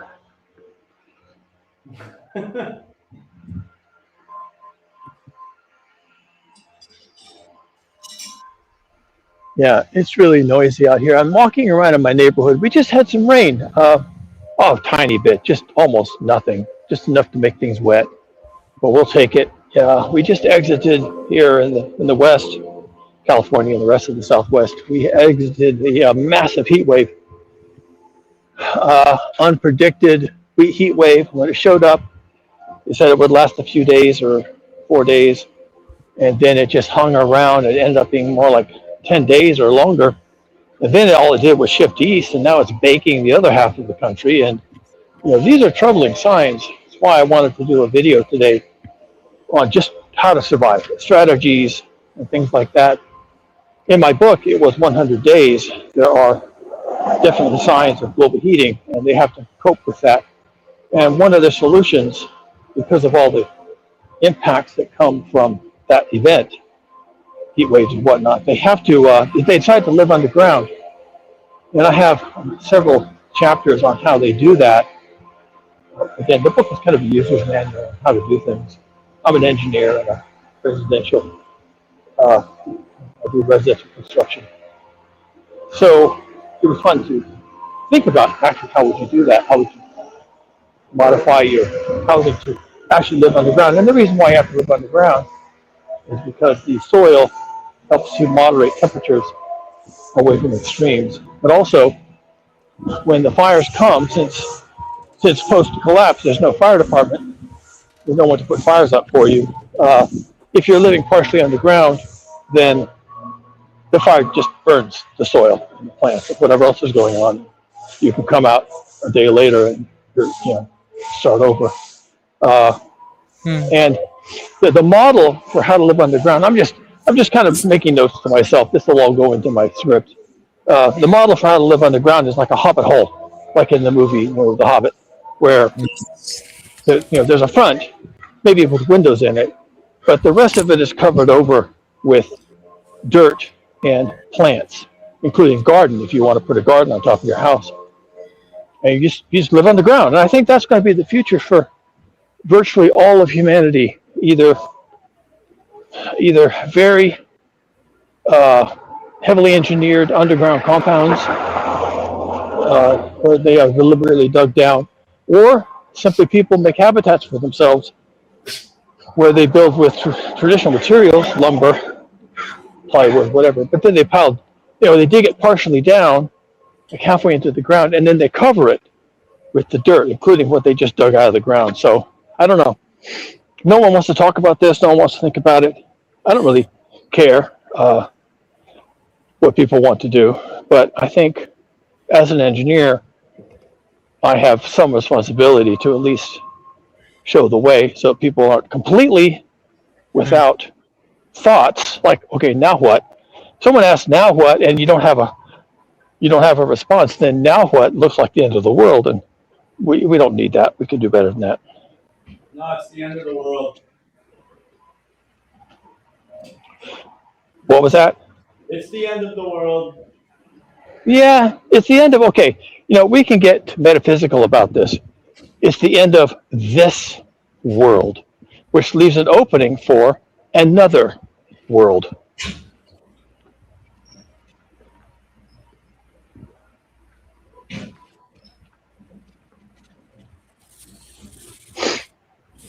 Ultimately, although, I get a lot of flack for being a doomer, the truth is, what I am is I'm a realist. I'm a realist. And, I'm a scientist and engineer. It's hard for me not to be otherwise. And ultimately, I'm optimistic. I really am. I think we can figure this out. Maybe not for everybody. We can't force. You can bring a horse to water, but you can't make it drink. So you can't save everybody, but we can save as many people who want to be preserved. That's That's a nice thought. Cougar, can I encourage you not to have a drink for a moment? Take a breath in between conversations. I'm asking you a question up in the chat. So, do you think the latest CMAs, coronal mass ejections, have had anything to do with the Pacific Rim and what's happening over with a few volcanoes that have been very violent over there recently? Do you think that's got anything? Hey, what's up, Challenger? What's up, man? I like your profile picture again. How you doing? Not too bad, not too bad. Hello, everybody. Hello. Hello, hello. So I was asked a question. The answer is no. Right, fair enough. Fair enough. But do you know much about it? Because you said you're a scientist. Do you think NASA should be launching Artemis 2 on April Fool's Day? Why would I care what day they choose? Makes no sense to me that I thought one you were day a is better than the other. scientist. Oh, no way. Look, I was born April 1st, so yes, I think they should launch it. Right. My birthday. That's very unobjective of you for saying that. I thought you were a scientist. But fair enough. Well, one day's as good as another, so go ahead and launch it on my birthday. Noodles, will you run it for a little bit? I've just got to go and help my neighbour. They've lost their dog, so I've got to help them find it. Okay, bye.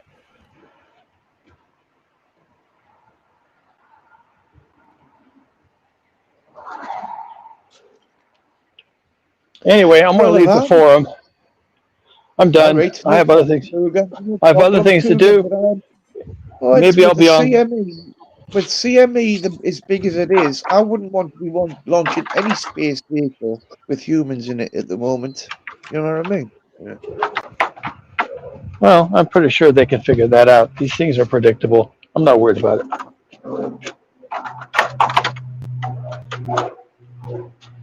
That's it for me. I'm back home. I'll see all you folks later some other time.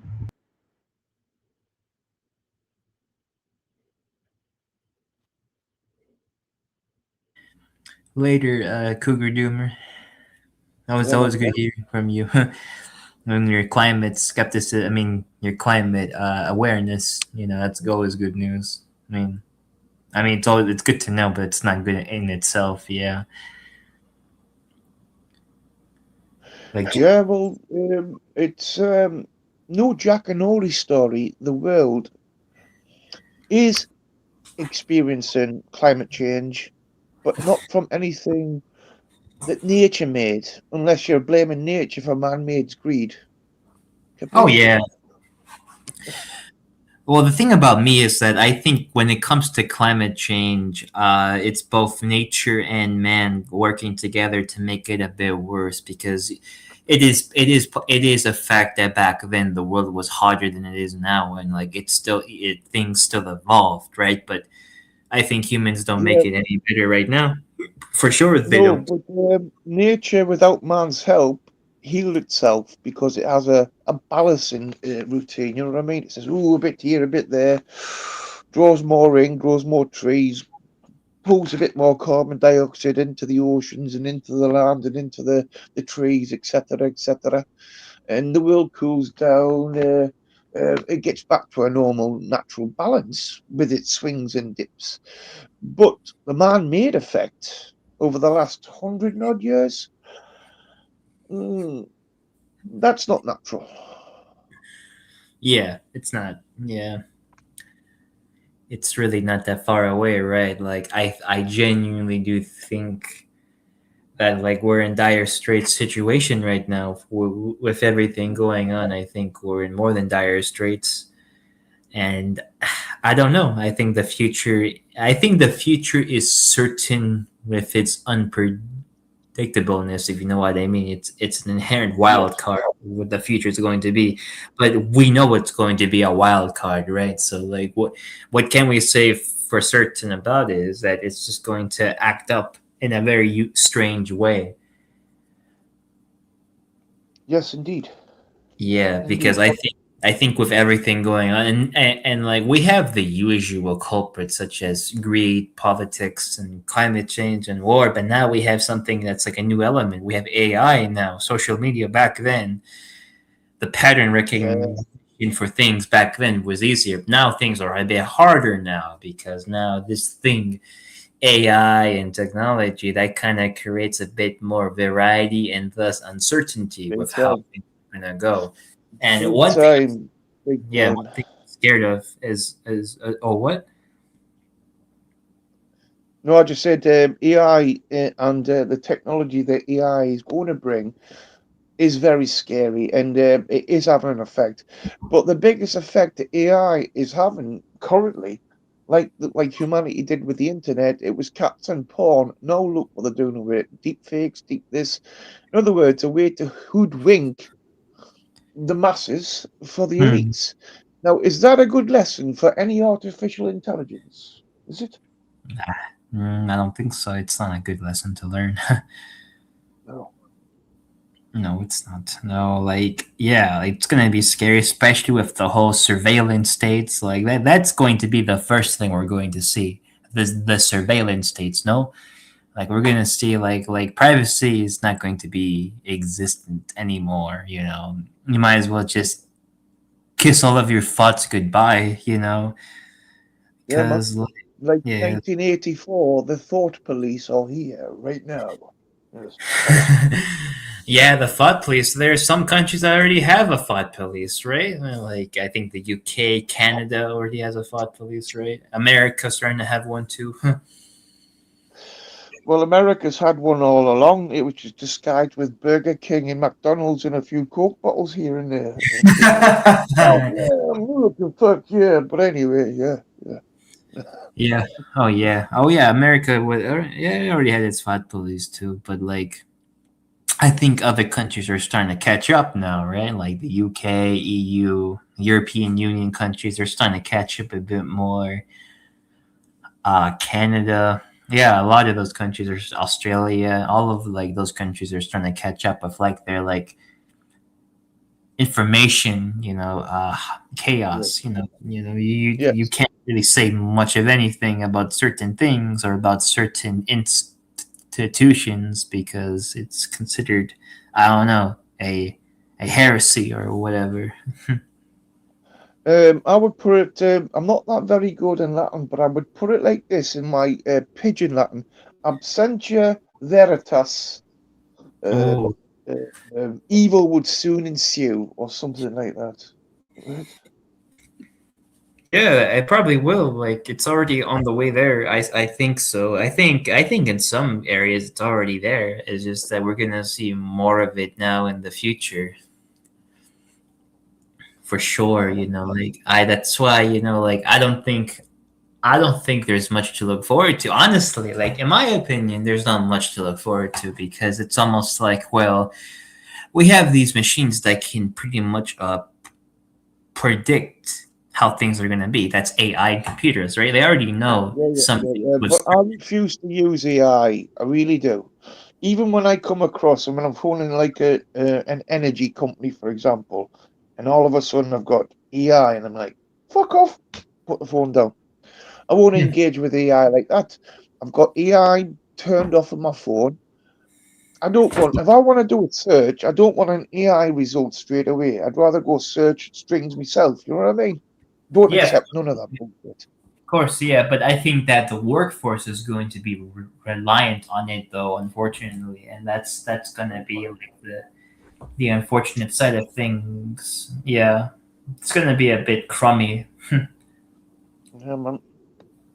I mean, look at the candidates out there: Grok, Gemini, ChatGPT. They're not learning very good at the moment from humanity, are they? No, they're not. They're doing bad. They're doing a lot more mischief than anything else. Yeah.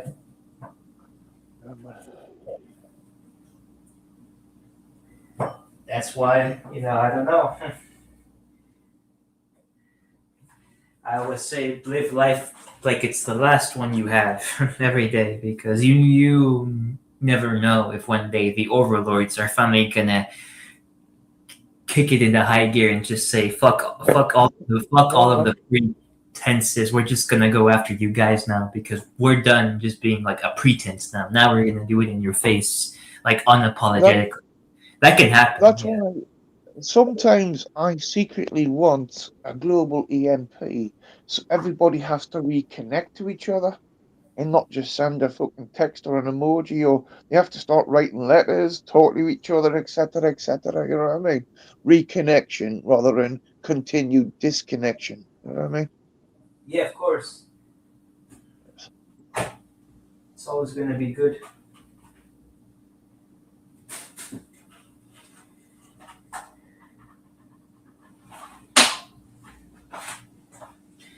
Reconnect, restart.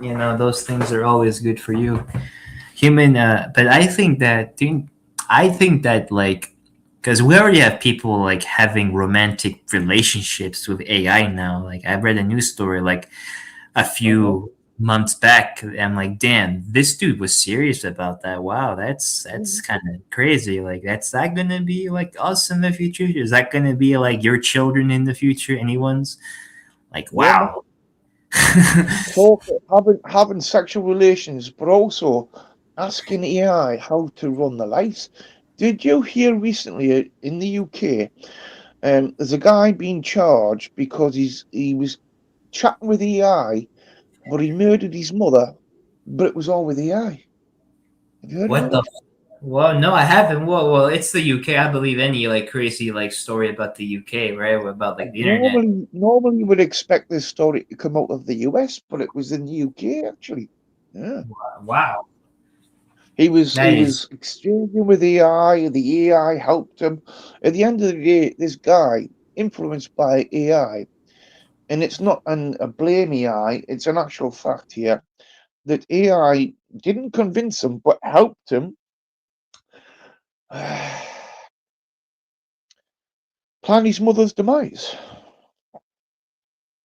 And he was a very young, under 20 odd individual. You know what I mean? wow. Somebody who's been brought up with technology and whatever. You know what I mean? Yeah, man. That's unfortunate. Like,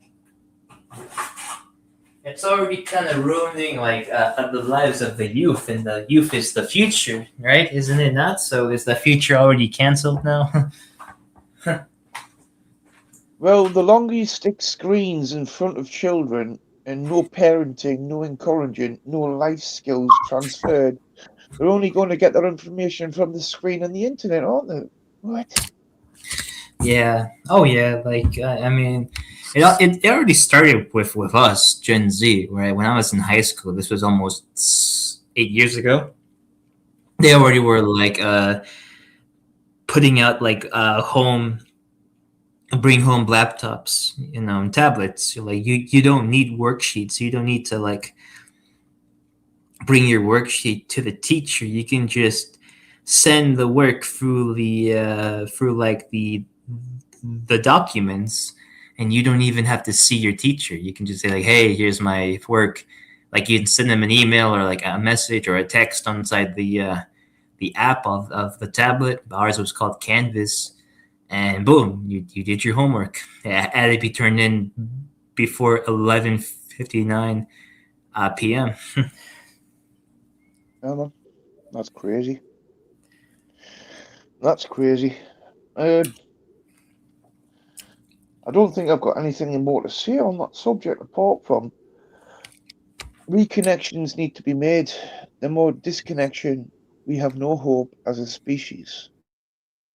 Capish? No, unfortunately, like that's why we have a few good like enlightened individuals who can like speak out. They can speak out against things. They can remember things that once was, and they can try to rekindle those things. Yeah.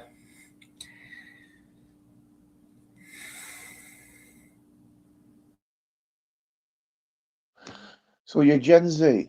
That means you were born like, is that like 20,000 or 2010 or like early 2000s or something? Or what Very year? early 2000s. Very early. I was born very, very early 2000s. Yeah.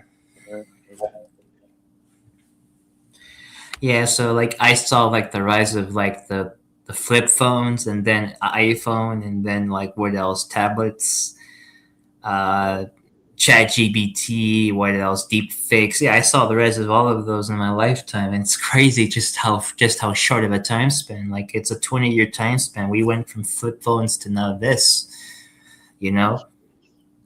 Like, think about that. Like, we went from flip phones to like ChatGPT and like Gemini, Claude, what else is used? Yeah, it's what the hell, you know? Yeah, man, there's too many in OpenAI, etc., etc., etc. Man, it's all getting a bit too much at the moment. Big time. Mm-hmm.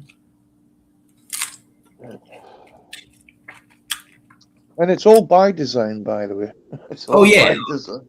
It's all by design, yeah. It's all by plan. I think since the 80s and 70s, this was like, hey, we're gonna make a new world. Oh, hey, Nana's back. Hey, Nana, what's up? Good to have you. Yeah, I got a call. I've seen that whenever I got a call, it's kind of sign me out. Welcome back to the Finding Gnosis show. What would you like to share with us?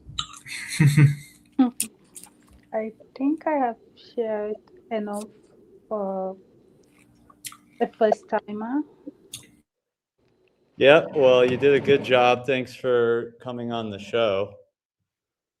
Welcome.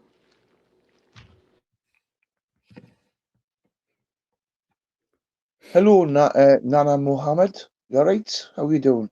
Assalamu alaikum. Wa alaikum salam. I'm good. How are you? I'm very good, thank you. Very good.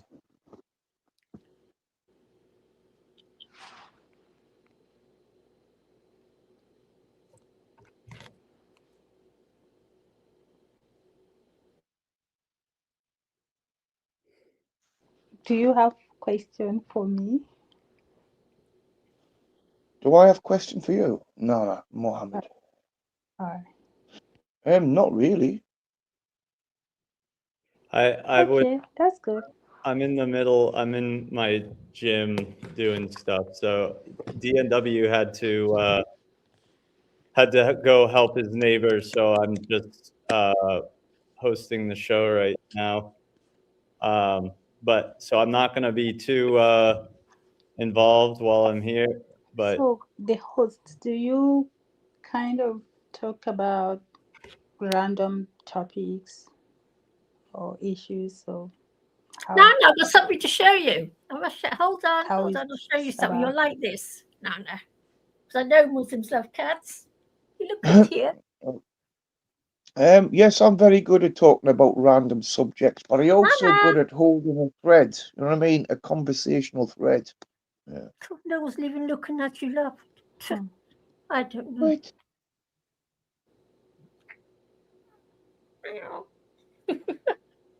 Well, oh dear.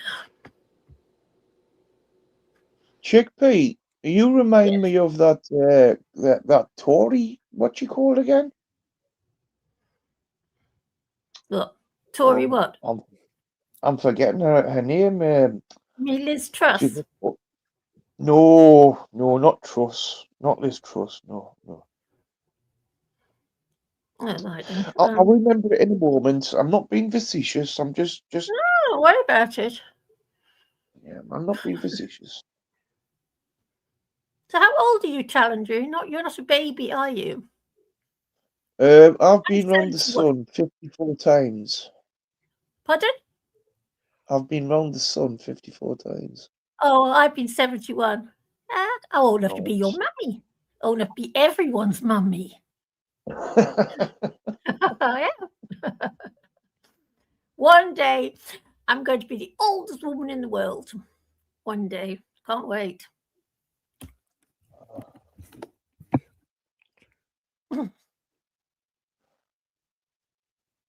We are the world. We are the people. Just one people to one. Anyway, eliminate the greed. Eliminate coveting. The world would be a nicer place. No, it wouldn't. It's always been a shit house. And to read a history book has always been a shite house. I was just watching a film about Victorian England, and what a shit house. What a horrible place Victorian England was for the proletariat. I mean, it Oh, doesn't yes, bear yes, thinking yes, about.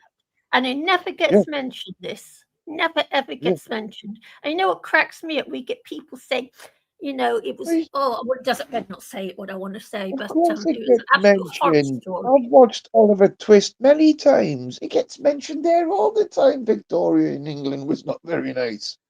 Yeah, but no one talks about it. Everybody talks It if the was past was lovely and this and that and everything was a hellhole. It's always been a shit house. appreciate it. Pardon? Well, And people always talk about how nice it was in the 50s Now and I regret 60s. It wasn't that great, I can assure not you. taking that picture.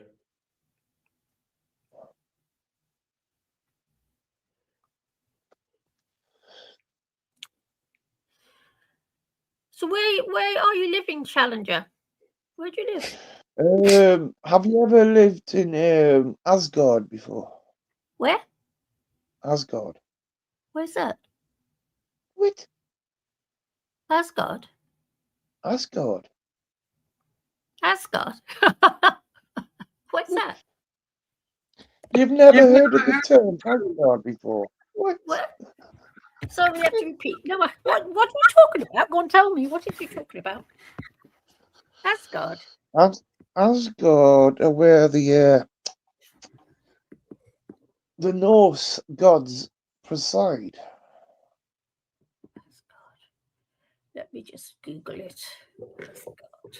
And it's not double AS. Sorry, not ASS, it's Asgard. Asgardian. Asgard. Oh, dear. Never heard of it. You've never heard of Asgard? Soldiers World. Asgard's central location north, which shaped the world heavily to the Oh, so yeah, I don't know where that is. Afraid what I've never heard of it before. To be honest, never heard of it. You've never heard of Asgard before? Bloody hell. No. Why should I? Have you heard of No Liesinger problem. or what? What? Have you heard of Brabant? Who? Bourbon biscuits. I don't like them. No, Brabant. No, you see, you haven't heard where I come from. Well, you said you come from Asgard. Only asked me Where do you where you come were. from in England? Where do you come from? I'd say Kent. No, I don't. What? I'm not even English. Well, neither am I. Beg pardon. I'm not English.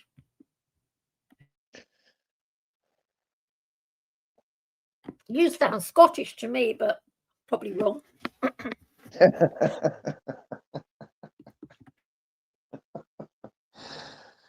Yeah, man. Sounds Scottish to me. Well, I don't know. I'm sorry. I've never, I'm sorry. I'd like to ask people where they're from. It's something I'm always curious about. Mate, I'm laughing. You can assume all you want. I'm not a snowflake. You can assume anything, and I'm laughing. I didn't say you were a snowflake. Did I say you were a snowflake? Wow, a bit melty. I just said to you, where do you live? I often ask people where they're from. I'm just curious. One of the things I like to ask people. Sorry, I beg your pardon. Right. So, yes, you're quite right. I am 100% Scottish Viking, but currently I'm presiding in the northeast of England. But I've lived all over. Capiche? Well, so have I. I've lived in more places you have. I bet you haven't. I bet I have. Come on, tell me how you did that. Oh, easy. So where have you lived? Do you want to start with something? I've lived in Aden, Germany, Holland. When one asks a question, you're supposed to answer it, not answer with a question and Zero fucking me. Yeah. Anyway, I bet I beat you anyway. Bloody hell. Bet you I do. So how you doing, Chickpea? I'm fine, thank you, Challenger. Nice. So was your family part of the British Yes, I'm military? an army brat. I'm an army Right. brat. And then I joined up myself for 3.5 years and I went to Scotland, oddly enough. Wow. Do you Oddly know what enough, Do you know Rosyth Dockyard? mate, if you want to talk about nuclear submarines, let's go for it. Come on. I've been on one of those. I've been on a nuclear submarine. Yeah, man. Do Right you know what a inside. Vanguard is? Yes, You know what a Vanguard. Vanguard Yes. That's my Yes, I've been in absolute it. name. I've been in Right, the I'm a Navy. Vanguard 1. Vanguard 1 with a Challenger 2 complex. Right.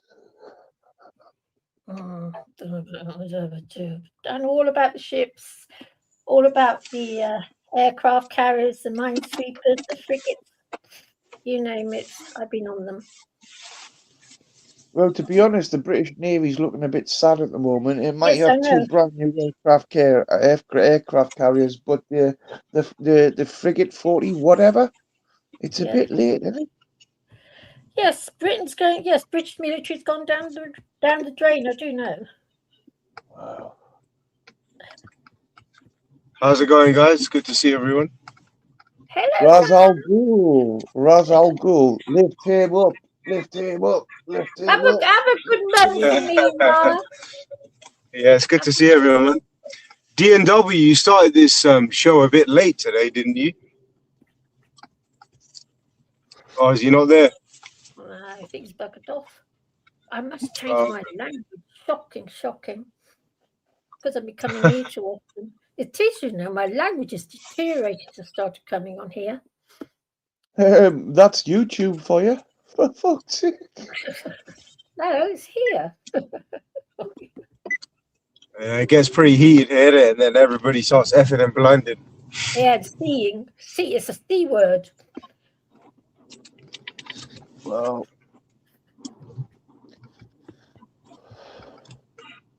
How have you been, Chickpea? I'm fine, thank you. Absolutely fine, and you? Yeah, not bad. Just another day, you know. Another Yes. day in existence. Yeah. Yeah, and that's lovely, isn't it? Lovely. Do you enjoy doing your house? Do you enjoy doing your housework? Hell no, absolutely not. No way. You know, when I was young, I used to love housework. I used to be really good at it. And I was very good. Now, I tell you, I hate Yeah, it. I mean, don't get me wrong. Yeah, I mean, don't get me wrong. Sometimes if I'm by myself and I put my headphones in, listen to a podcast or some music, Yeah. cleaning can be quite therapeutic sometimes if it's done at my own pace yeah, and there's no rush. And I could it's a bit just therapeutic. imagine you with. I could just imagine you with Joe Rogan's podcast on doing your dusting there, Russell. Yeah, no, 100%. That's me. Yeah. Yeah, I do mine too. What's it? What they're called? Oh. Anyway, I like your name, Raz Al Ghul. I like your name. Yeah, nice, man. So I'm familiar with the Batman canon, yeah. Yeah, man. I'm Winnie the Pooh in a T-52 in Tiananmen Square. Definitely, yeah. So were you in the mob then, Challenger 2? Sorry. Pardon What were me? you in? Were you in the mob? Have you ever heard of the Household Cavalry before? Yes, of course I've heard I of the was household cavalry. I'm an ex-Blue and Royal. Yes, I am. All right. Okay. Yes, I've heard all. All right. Okay. All right. Wow. Yeah, I was an army brat. Yeah.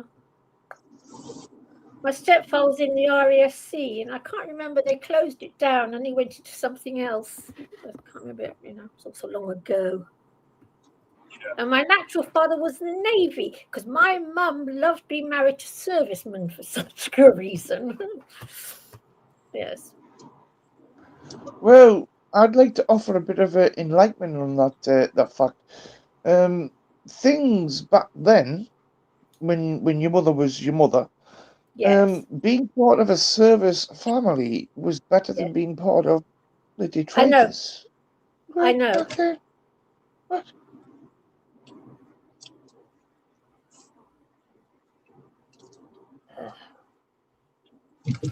Well, that's the way they looked at it back then, but it's not necessarily true, is it? So. Don't know. I So mean, what do you guys think about the Iran war then? What? Do you What really do you want me guys think to about answer? it? Yeah, of course. Why not? Right.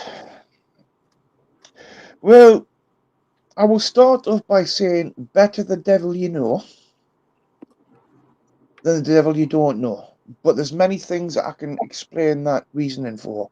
First of all, Jewish and American Christians are a bunch of cunts and Zionist twats who've just, under Trump and the warmongers, done Bibi's bidding.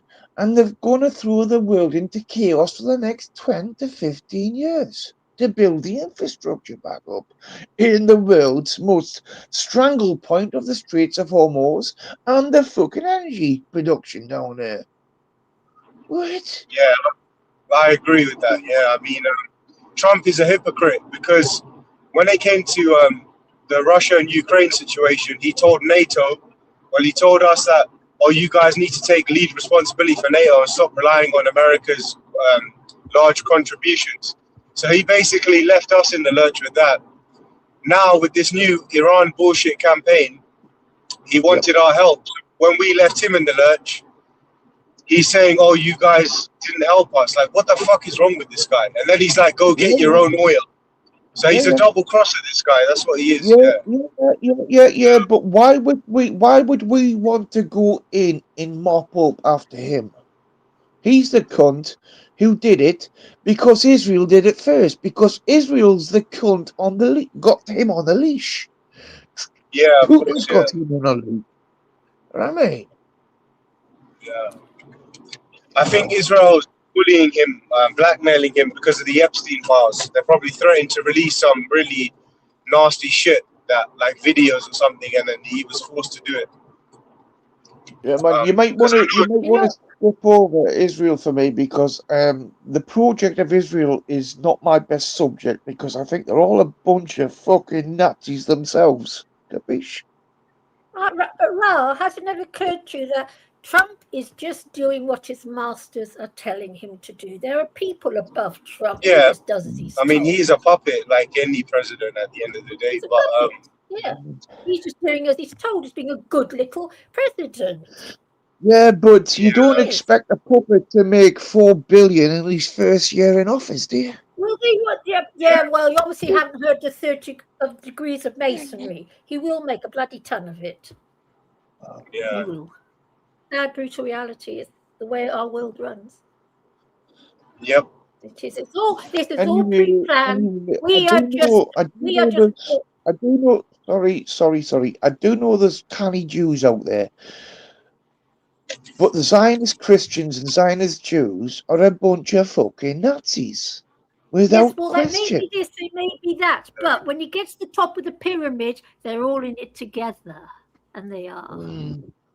They are. Yeah. When you get right to the top and get to the 33rd degree, they're all in it together. They are. I mean, have you never wondered about the Second World War? Okay, because I love this little story, right? The Second World War. Now, this is how fucked up things are. People don't even see it. Okay, Hitler pushed 400,000 English and whatever soldiers onto the beaches at Dunkirk. Instead of killing the lot of them, which he could do, he let them all go. Right, so he's supposed to be at war with the English. He's got the chance to kill them all, but he lets them all go back to England. And that actually happened. And people don't even see it.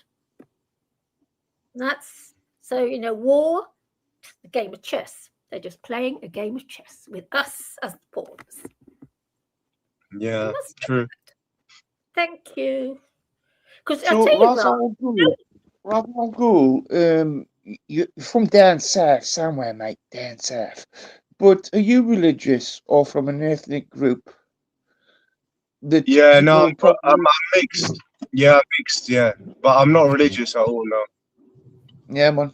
Nice one. I don't believe in anything. I think Christianity, Islam, all of it, Hindu, it's all bullshit. It's just, I I know there's this resurgence of Christianity, especially here in Britain, but I just think it's a bunch of dog shit, really. It's just Well, people it's fighting. ethno-Christianity. Yeah, that's what it is. It's the Ethno-Christianity. nationalists are they're using a banner to hide behind and to kind of rally people together. But to be fair, even before the whole issue with some members of the Islamic community committing terroristic acts or whatnot, I think a lot of English people abandoned Christianity of their own accord long time ago. I mean, there still are a few devout Christians who practice the faith, but from the most that I've met and interacted with, they always identified as they're not religious, like they just were doing their own thing. Yeah. So yeah, it's just people using Now religion, we support, now we support Tommy Robinson, and they're all hiding behind the English flag because they don't even know St. George was not even fucking from England. St. George was from like some Turkey somewhere, like current day Turkey. You know what I mean? But anyway, yeah, he was Palestinian. Yeah, I agree. Yeah. But yeah, we've had a few ethno-nationalists actually on here, and I've been countering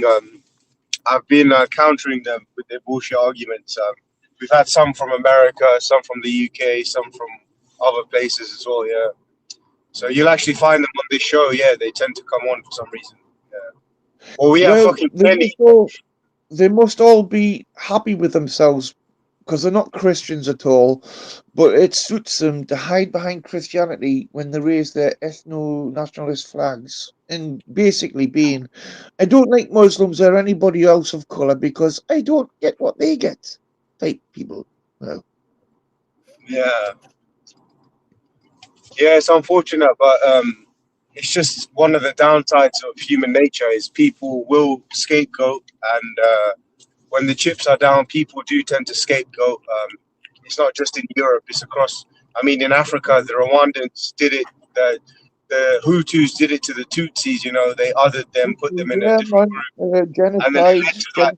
Yeah, genocide. so we saw what ethno-nationalism did over there. Yeah, man, Obviously, Hitler I totally did agree. it.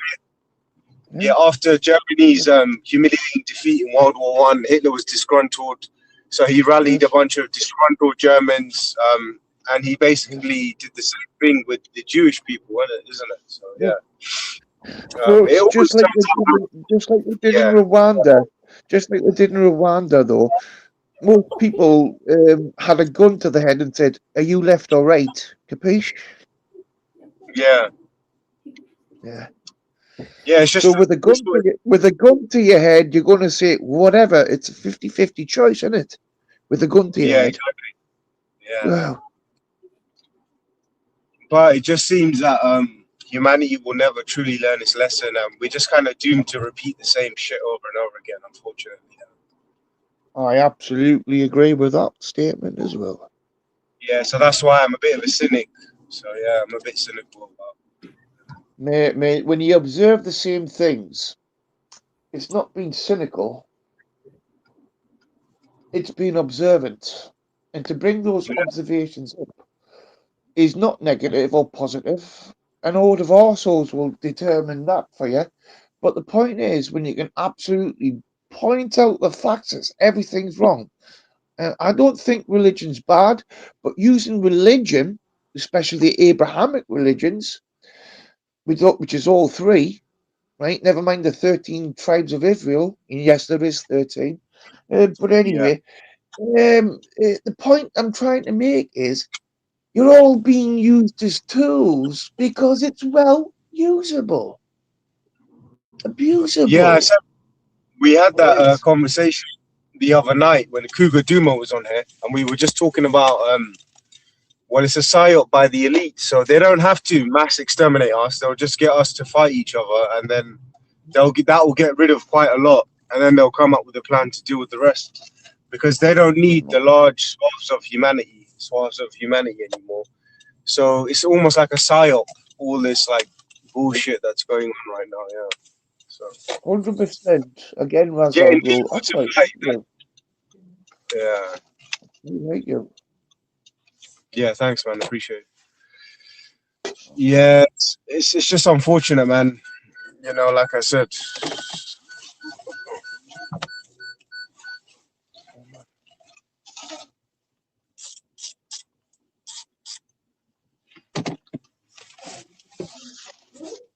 So, Chickpea, cheer us up and tell us about an older day thing back in the 50s. Come on, all right.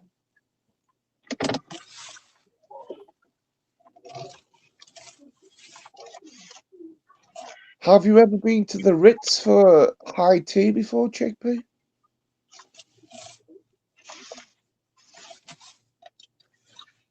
Oh, maybe Chickpea's doing something, because I wasn't being rude.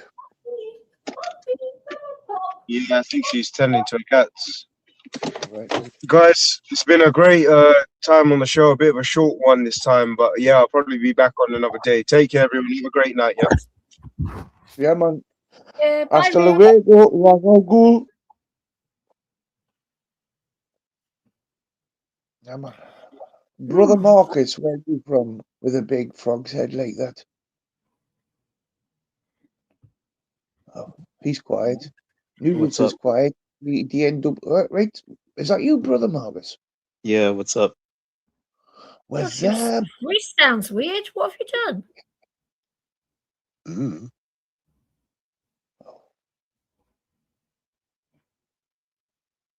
Mm. Can you ask what is a certain generation's fascination with frogs in memes? Just asking. I grew up on the internet. Right, okay.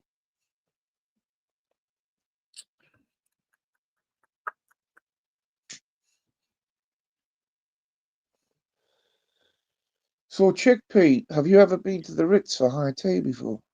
Yes, many years ago. I've Can been I all over trump the that? place. What? Can I trump that for you? Trump that? Can I trump that? What do you mean, trump that? Well, I've been to 3 Buckingham Palace garden parties. There you go. Well, you know what? That's- I wouldn't want to go to Buckingham Palace. I'm a very anti-royalist. Very. And can I trump that? Seeing you're a royalist, I have actually met Charles Boy. And I have? Yeah. How many times? How many times? Just the once. That was enough, thank you. Just once? Bloody hell.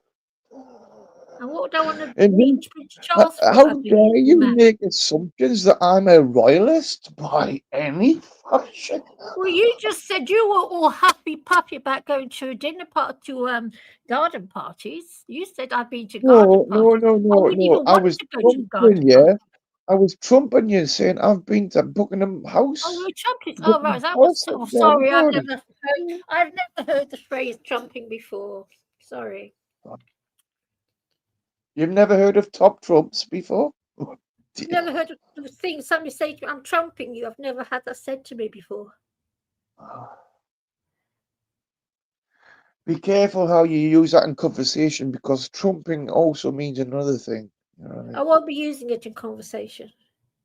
I doubt I you will hate be. the word. I can't bear the man. I hate the word. Oh, yeah. So where are you from, Brother Marcus? From the internet? Canada. Canaria. Wow. Are you in the non-French part or the English part? Sorry, the English part or the French part? Quebecois or Quebecois or somewhere different? English. Right. Vancouver? Marcus, are you speaking to me or what? Marcus? No. I think Challenger 2 was the one asking me the questions. Oh, sorry. Yes, I just... was. I was, Brother Marcus, I was. So are we talking Calgary or Vancouver or somewhere like that? Well, Toronto? wait a minute. Why did Chickpea ask if I was talking to her if you're the one asking the questions? I'm so confused. I've got No, idea. sorry, don't worry about Damn. it. Maybe she's Noodles, got a what is device. what's happening? What's going on right now? Got no idea. Don't worry, that's nothing. So, Noodles, what was that? No, I was wondering. I was wondering. I was just thinking cats as usual. You know, Canada. The cat sweetie. You know the cat sweetie in Canada. exactly. No, don't worry, Marcus. It's me. Who are you talking to, Chickpea? I was I talking don't to know if Brother she was Mark. talking to who anymore. Don't worry. I'll shut the fuck up, please. She was talking to somebody behind the scenes. I read. Wait. I got you. So, I've lost track of the conversation. Sorry.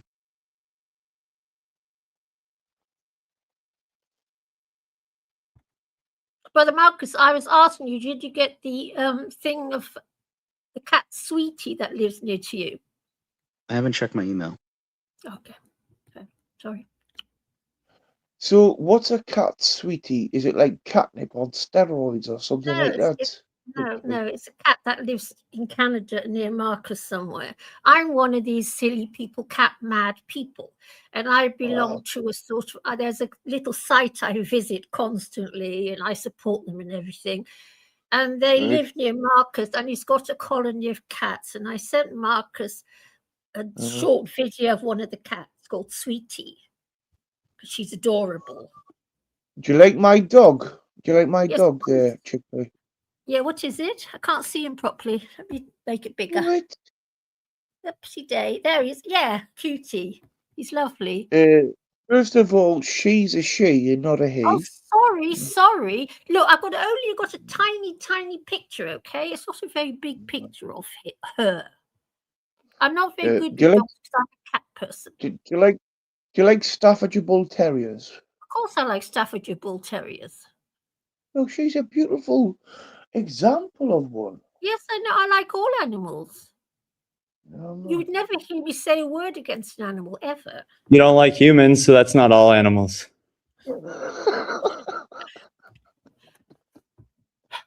I don't dislike all humans, Noodles. Oh. Like most majority, but not all.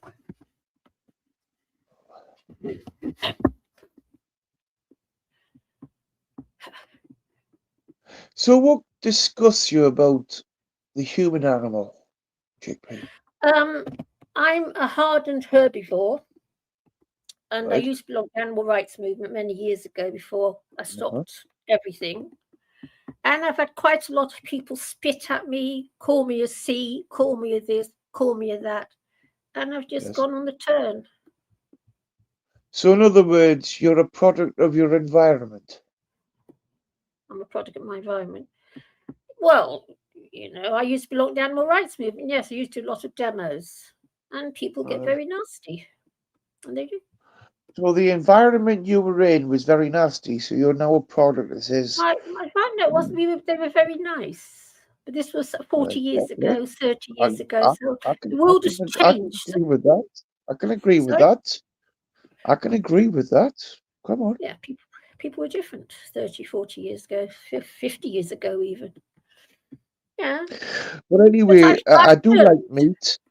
I'm not a herbivore. I'm an omnivore, and I always I'm will an be. herbivore. But anyway, I get what you mean. I get what you mean. You know what I mean? And me and Noodles had quite a few arguments on this subject. And I do have hissy fits about it. So when you asked me if I'm talking to you, you meant if I was going to check my email, not if I'm talking to Challenger 2, right? Yeah, just, I haven't heard. I sent you this email, you haven't responded. So I thought, oh God, he's not talking to me. I've obviously done something wrong again. Okay, but I talked to you in have I talked to you in chat? Pardon? Have I talked to you in chat or on these panels? No. All right. So I just, only asking, Marcus. I know you're a lot busier than me. You forget, Marcus, I don't work, so I've got nothing Yeah, else and to do. you don't forget I do. Yes, exactly. And sending me a bunch of You work. multiple I know, emails. Marcus, I know. Okay, so just be aware of it. Yeah, I know. I'm sorry. I just said it's different for me because I don't work. So, I've got 24 hours a day to check my rubbishy emails and all the other nonsense I do because I don't work. Yeah, so keep that in mind next time you think I'm ignoring you. Right. Now I Mark. remember. Now I remember, Chick Pete. You remind me of Anne Widdecombe, but probably a vegetarian Anne Widdecombe who's now a liberal, who's now Virgin on Green Party. Are you one of them? Anne Widdecombe. Widdecombe. Let's have a look. I'm not really interested in politics because I'm not. Widdecombe. I'm not that old, actually. I don't look that old. Haha. Oh, she's older than me. That's probably why I don't look that old. All right, I'm mind your birds, you are. Okay. Well, thank you very much. Oh, well. No, I just said you remind me of a Tory. Remind me of a Tory Why called a Tory? Anne Why Widdecombe. do I remind you of a Tory? Because I'm a Labour. When I did vote, I was a Labour voter. Right. I'm a But I'm I just am saying a you remind me. I'm a That's all. hardened socialist. Nice one. Thank you for the information. I just said you remind me of an Anne Widdecombe. Remind me of a Tory called Anne Widdecombe. But you've got different coloured hair. You've told me that she's older than you, but you are a bit of let's just say Anne Widdecombe on green steroids. Is that correct? Anne Widdecombe on green steroids. All right. Well, okay, if you say so. Okie dokie. I'm not being facetious. I'm trying to be quite funny here, but not funny, but funny-ish. You know, ish. Something to do. She's a Tory. Yeah, she's a Tory, isn't she? Yes. So I haven't voted for years. I'm very don't know what the heck's going on with politics anymore. You know, I'm a hardened socialist, and I haven't really been interested in I'm not interested anymore. After all, I'm just not interested anymore. Oh, fair enough. Mm. That's why I said you remind me. That's all. Well, I don't know. I remind you. She's quite posh, isn't she?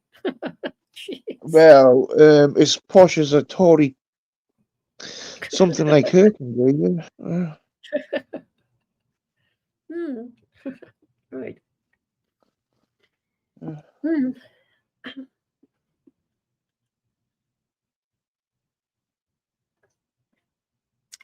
I wonder why Grumpy Guts is so quiet tonight. Clown.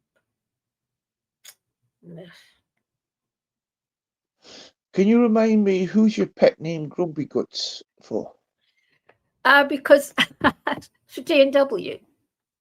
The reason why DNW, Grumpy Guts. Hello, Grumpy Guts, DNW. no, wait, that's my name for him. That's my name for him.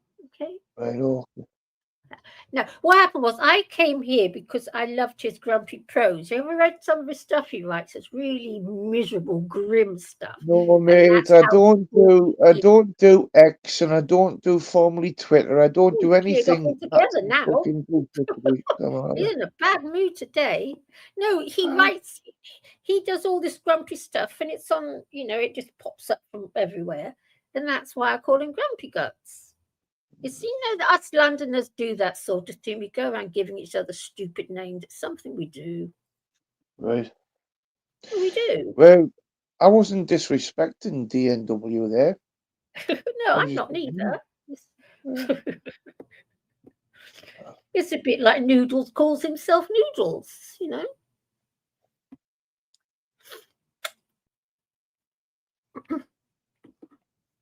He's cleared off. He's also in a very bad mood today.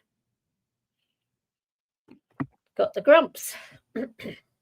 Yeah, everybody's a little sassy and pissy, huh? He's in a grumpy mood today. Did I miss something? You sounded fine earlier on. Did something happen? Oh, whoa. The last I heard, there was something happening with his neighbour. Oh, that can be very, very challenging. I'm having problems with my neighbour, and I'll tell you something, it's going to be such a fight one of these days. Well, not that I'm part of any other community or anything like that. I'm just referencing what he said on here. Sorry, guys. You take over. I've got a problem with the neighbour, is what he said. Oh, I can well believe that he's not Really too happy then. Okay, so then your assumption that he's in a grumpy mood is wrong, Chickpea. Marcus, I always call him grumpy this, grumpy that. You know that. Yes, I know that, but in terms of being in a bad mood, I don't know how you made that inference. I think Brother Marcus is in a bad mood. Yeah. Yeah, that assumption would be fine. Yeah, but if D&W's had problems with his neighbours, I can well believe he's feeling a bit off colour because it's a very taxing thing to have No, to go he went to help his neighbor. Went to help. Oh, sorry, I didn't know that. I do apologise. If I misheard it, I apologise. I heard he was having trouble. What? Helping? Fair enough. My apologies. Sorry about it. Because I tell you, I'm having trouble with my upstairs neighbour. She's very noisy, horribly. Well, it feels I'm living on a building site, and one of these days I'm going to snap. I really am. Yeah. Are you going to go to B&Q and buy yourself a 12-inch nail gun and start firing nail guns through the floor and hopefully hit their feet or something like that? No, I'm just going to bang on the ceiling with a broom. That's what I do. Use the Hilti gun to put 12-inch nails through the ceiling and hopefully hit her feet. Don't worry, I can make enough noise using a broom. I'll just, I can make plenty of noise whacking the ceiling with a broom. Plenty. Be careful, you not get your deposit back. Don't worry, I'll win. I've got the law on my side because our lease says that people living on upper You've floors got the law on your side. I have. I've The worked. law is only on one side. No. The law is only on one side, and that's the Crown's side. Fuck off, will you? No. Listen to me, okay? Our lease says quite clearly all the flats above the ground floor have to have carpeting on the floor, and that is in the lease. That lease is a law. It has to be abided by. She doesn't have any carpet. She's put down cheap. Right, first of all, who's your landlord? Are they Jewish? No, it's the council actually is my landlord. Plus, I've worked in law. I do know my rights. Okay? I've worked in conveyancing. I know my rights. Conveyancing? Wow. Yes, thank you. Conveyancing. So, how do you convey a conveyance? Give it a rest, okay? You're not a solicitor. Now, don't talk shit. Just saying, don't tell me I don't know my rights. I know my rights very well, thank you. Yeah. Do you know much about the omnibus law? The omnibus man law, at that fact? Omnibus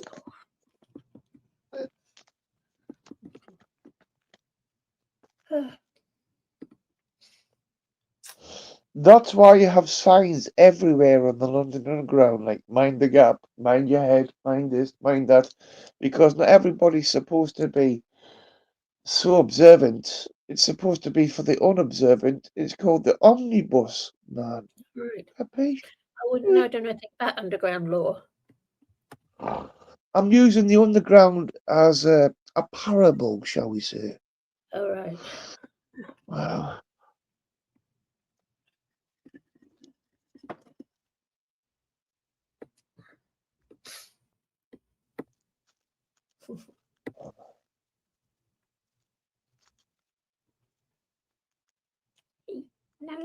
Now we've got to wait for her to go and Google what the omnibus man law means. No, I'm not going to Google it, actually. So, Brother Marcus, why are you in a bad mood? I was chilling.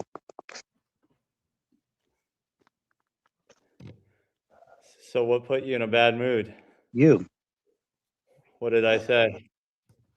It's not you specifically. It's just whenever I ask questions, people kind of scoff or laugh, and I'm just sick of shit like that. Yeah, man. I was just trying Just to. like when I was asking you question. Just like when I was asking you a question before, it kept getting interrupted by what? Yeah, the over talking gets a lot too, but I'm kind of like if I'm going to come on this channel, I'm kind of like, I know what I'm getting myself into. Yeah, man. Like Danny with his microphone. Don't have children. And no disrespect to Danny, because he does his job. He does it well.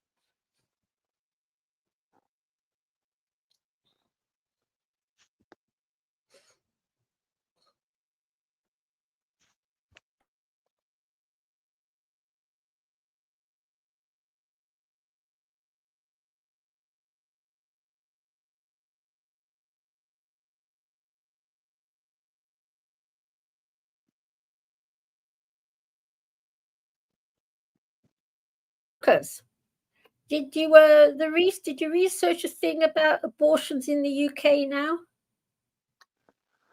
That was another thing. Here we was another go. thing. Abortions, abortions, abortions. Do you want me to abort this fucking live and eject right now? What? Oh dear. Oh, were you asking Challenger or were you asking me? I was asking you, Marcus. That's why I said, but Marcus, did you do your thing? Did you Right. look at it? So I attempted to, and when I was posting what I researched, you said I was wrong, so I stopped researching. Well, I didn't see what you posted.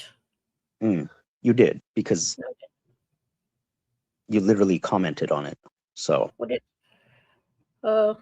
Right. So, because according to the College of Blah-de-Blahs, even though two doctors have to say yes, you may have your abortion at whatever number of weeks it may be, but one of those doctors works at the clinic anyway. So you've only got to find one doctor that's going to stand by you, which is very easy to do because they're as corrupt as hell Well, anyway. let's do this. Abortions should be the parents' decision, but mainly the woman's decision. You know why?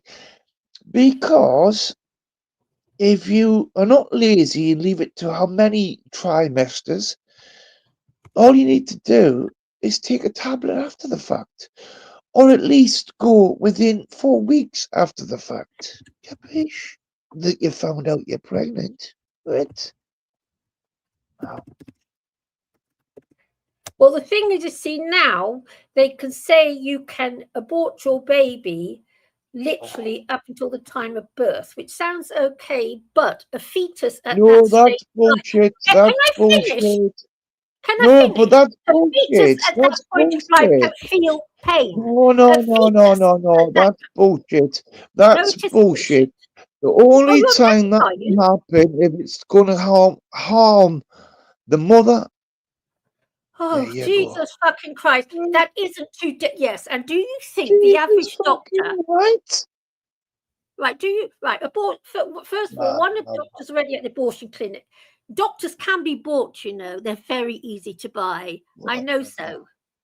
I tell you something, they're very easy to buy. No shit, Sherlock. Right. I don't think it's right. Even I'm But very if pro you're gonna go for an abortion on the NHS, make sure it's very, very, very early on, unless you're a lazy cunt. Capiche? What would you know about all this as a man, as a matter of interest? Fuck off. What would you know as a man? What would I know as a man? What? What would you know as a man know about abortion anyway? But I can assure What you, would a man know about they abortion? are allowing women to abort the day before the baby is due. Well, that baby could feel a lot No, of pain. no. Has the right. Show me the proof that you can go in there like Donald Trump says and rip babies apart and pull them out the woman's vagina, arms and legs and everything. Go on. And then they want to let them die. If you think that's okay, well, you're a real sicko. If you think that's okay, well, fine. I think you're not listening. I think you have a serious You rattle on so case much, of no not one can listening. make out what the hell you A are talking serious about. case of non-listening.